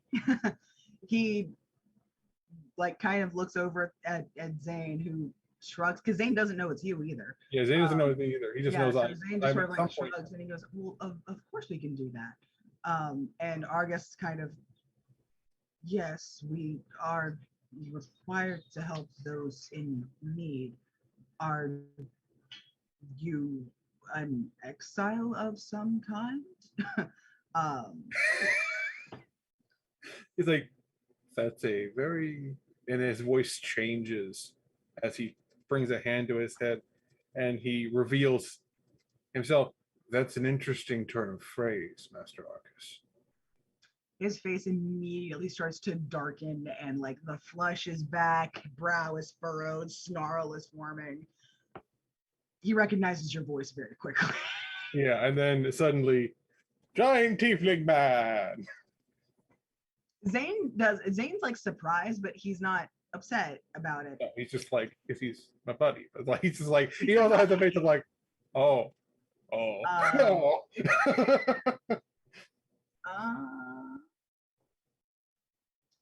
Okay. I'm gonna need you to make me a dex save real quick. He's swinging.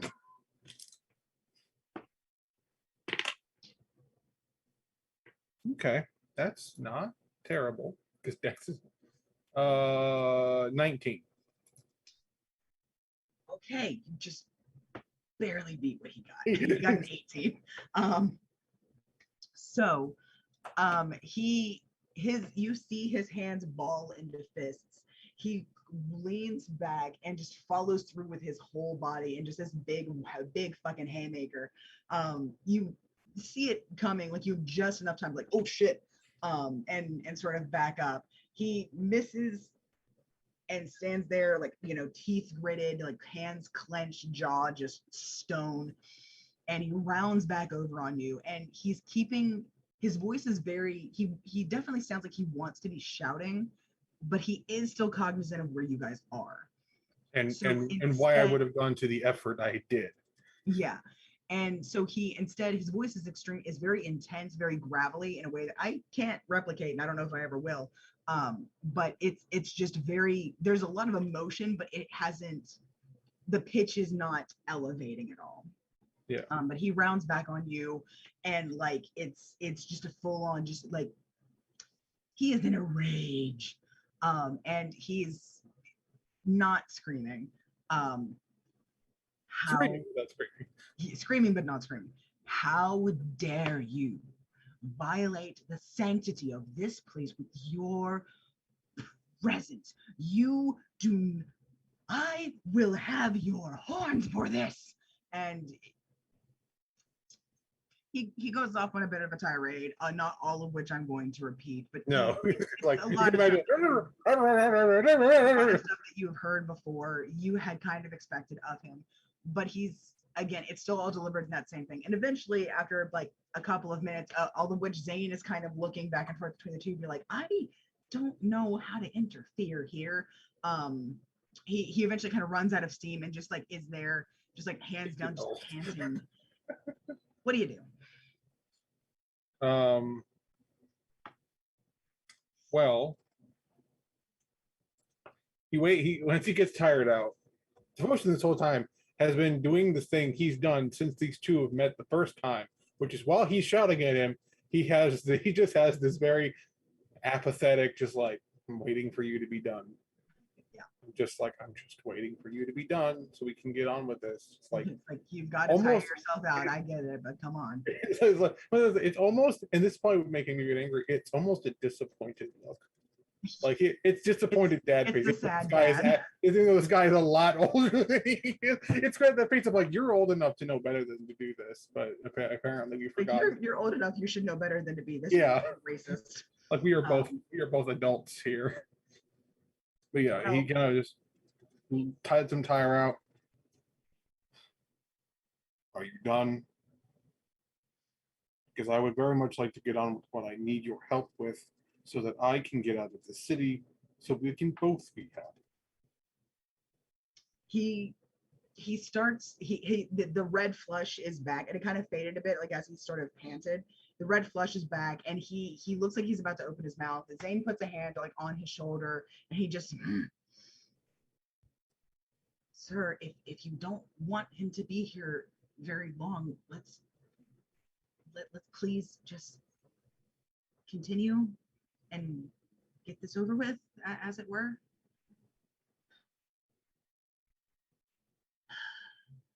Real quick, roll me persuasion.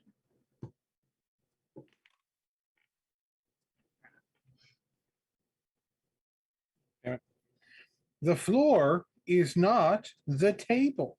The floor does not count. The floor is not. Oh, granted, that's a nat 20, but it's a 23.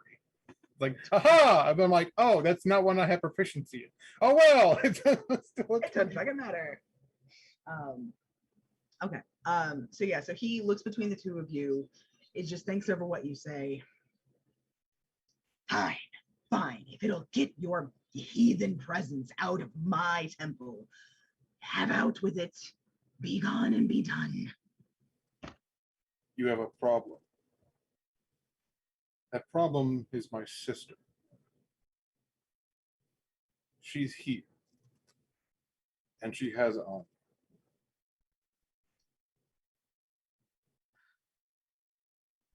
You don't And- like me. I don't know if it's the horns. I don't know if it's this damnable thing in my hand. The latter would be honestly a better case if you get asked about it. But I am only here for my sister and my wife. My father is making moves. He's ramping up things. He's trying to draw me out. Thankfully, I have friends who are a lot better at planning than I am. I currently have them going around there. I currently have people getting information about where she is. And don't be too harsh on him for this. I have asked Zane to help me. He's one of the few people, along with two, an acolyte and a knight, who I met and helped previously on an abandoned encounter. They're the only contacts I had in the city, so I asked him to help me. If she's here, she's causing problems outside of my family.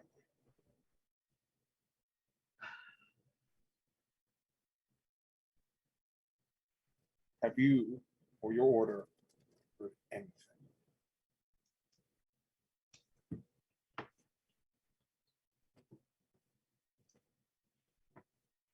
We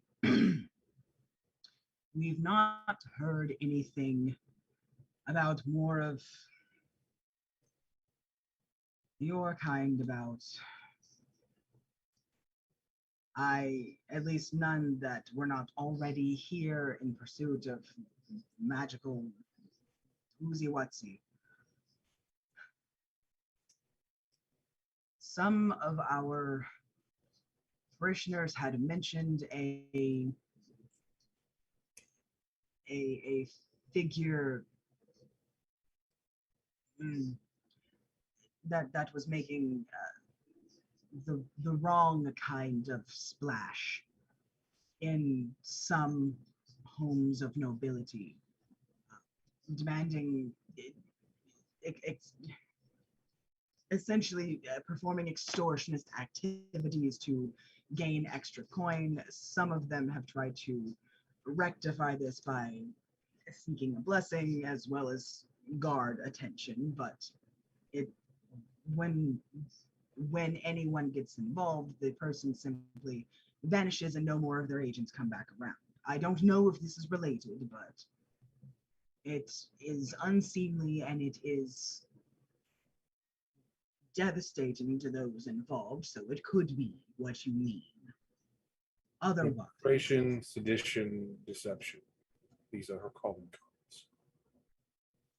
She's likely trying to drain any nobility she gets her claws into. See, you may not agree, but when my sister desires it, she is a very lovely girl. Exotic to some of these high-born boys who've never seen a tiefling, let alone anything else she could appear to them as. Noble, in my experience, young noblemen are two things: rich and stupid. The little she wouldn't have to do much to manipulate them. And getting rid of people who are poking a little too close is not outside of her skill set. well, here's a reason I can't definitively tie it.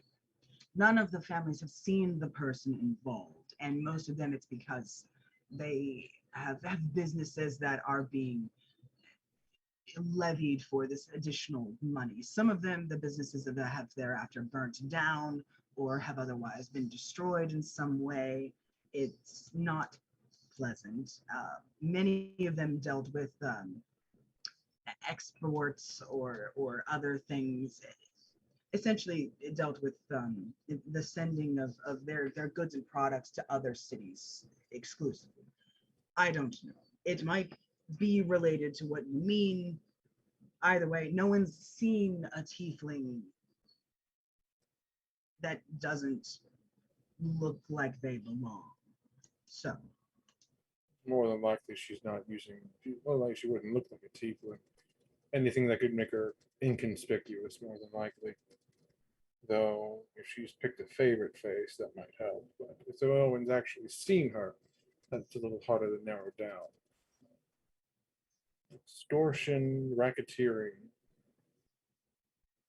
export companies have, before these businesses seem to have burned down, was there any evidence that the merchandise or whatever they sold or exported went missing?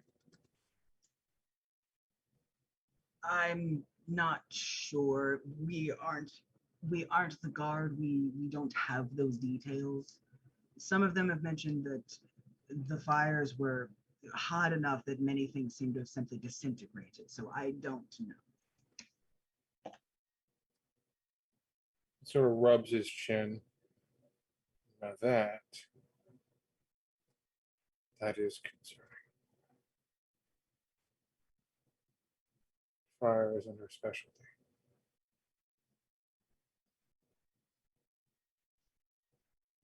Sorry, one more time. Fire isn't exactly her specialty. Magic was in her employ, it's illusions, mental attacks. My home, when she attacked it, my children are in the wind, and I cannot divulge anything more because I honestly can't trust anyone until I have them all secured again and have them hidden away. But the house was incinerated. There was nothing left, which is when there was no body left, was when it first led me to believe that Anya may have been captured.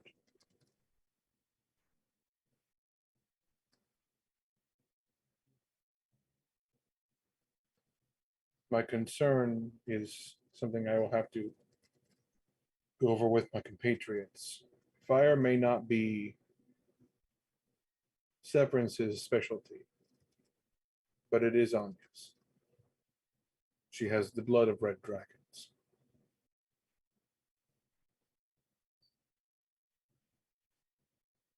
Worrying.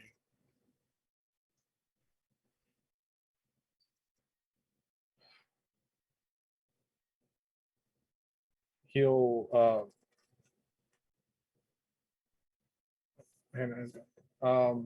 he'll hand Zane a piece of paper that has the name of the inn that they're staying at. Mhm. Once you memorize this name, I'm sure you already know of where it is, burn the note. If you learn anything else, leave a note for the bartender. And I'll be sure, they'll be sure to get the message to me. But I'm going to ask one last favor. One of you, Zane, and one of you, Artemis. Zane, aside from anything you find in passing that might be useful or anything you can dig up on the investigation of these businesses and these other interests, that if you can find the guard captain or whoever's in charge of the investigation that I might be able to get a hold of, that would be very useful. And Argus, I say this with the utmost respect I can muster. He kind of steps a little closer. Stay out of my way. Oh. When I'm done and I've secured my wife and taken care of my sister, I will be gone. And if I can help it, I will never return to Diamond.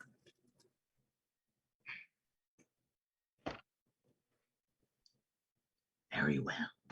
And with that, he kind of just gestures for you, like, put your disguise on and please make He'll haste. just tap his forehead and change back and do a very honorable bow. Glory to Tyr.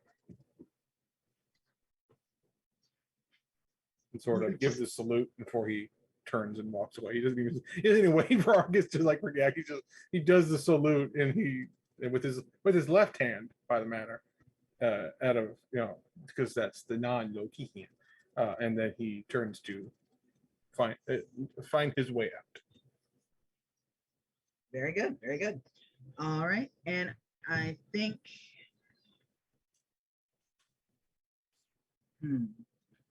I think the last shot for this session is I think the last shot for the session is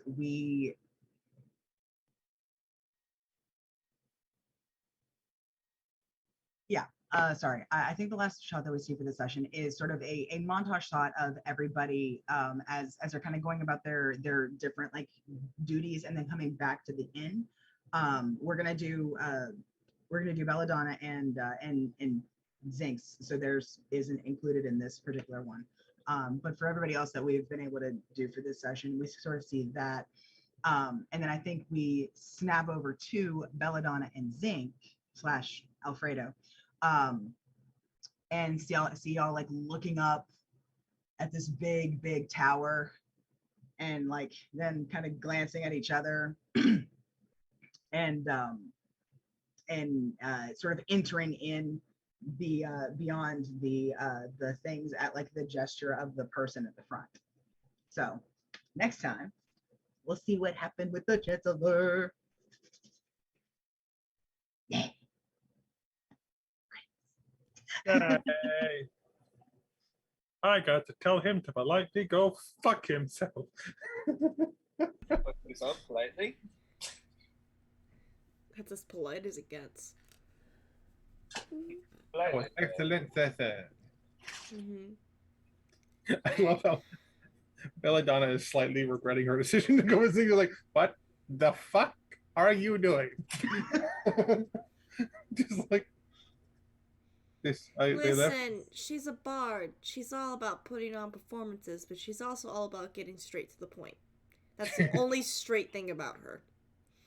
That's fair. Straight to the point. Yes. Excellent. Like, with that, I think we're going to log off here. Thank you, everybody who joined us for tonight's episode of GKC. We hope to see you all next Friday for episode 68. Yeah. So everybody have a great rest of your night, and we'll see you all in the next one. Bye-bye. Good night. Hey. Bye, everybody.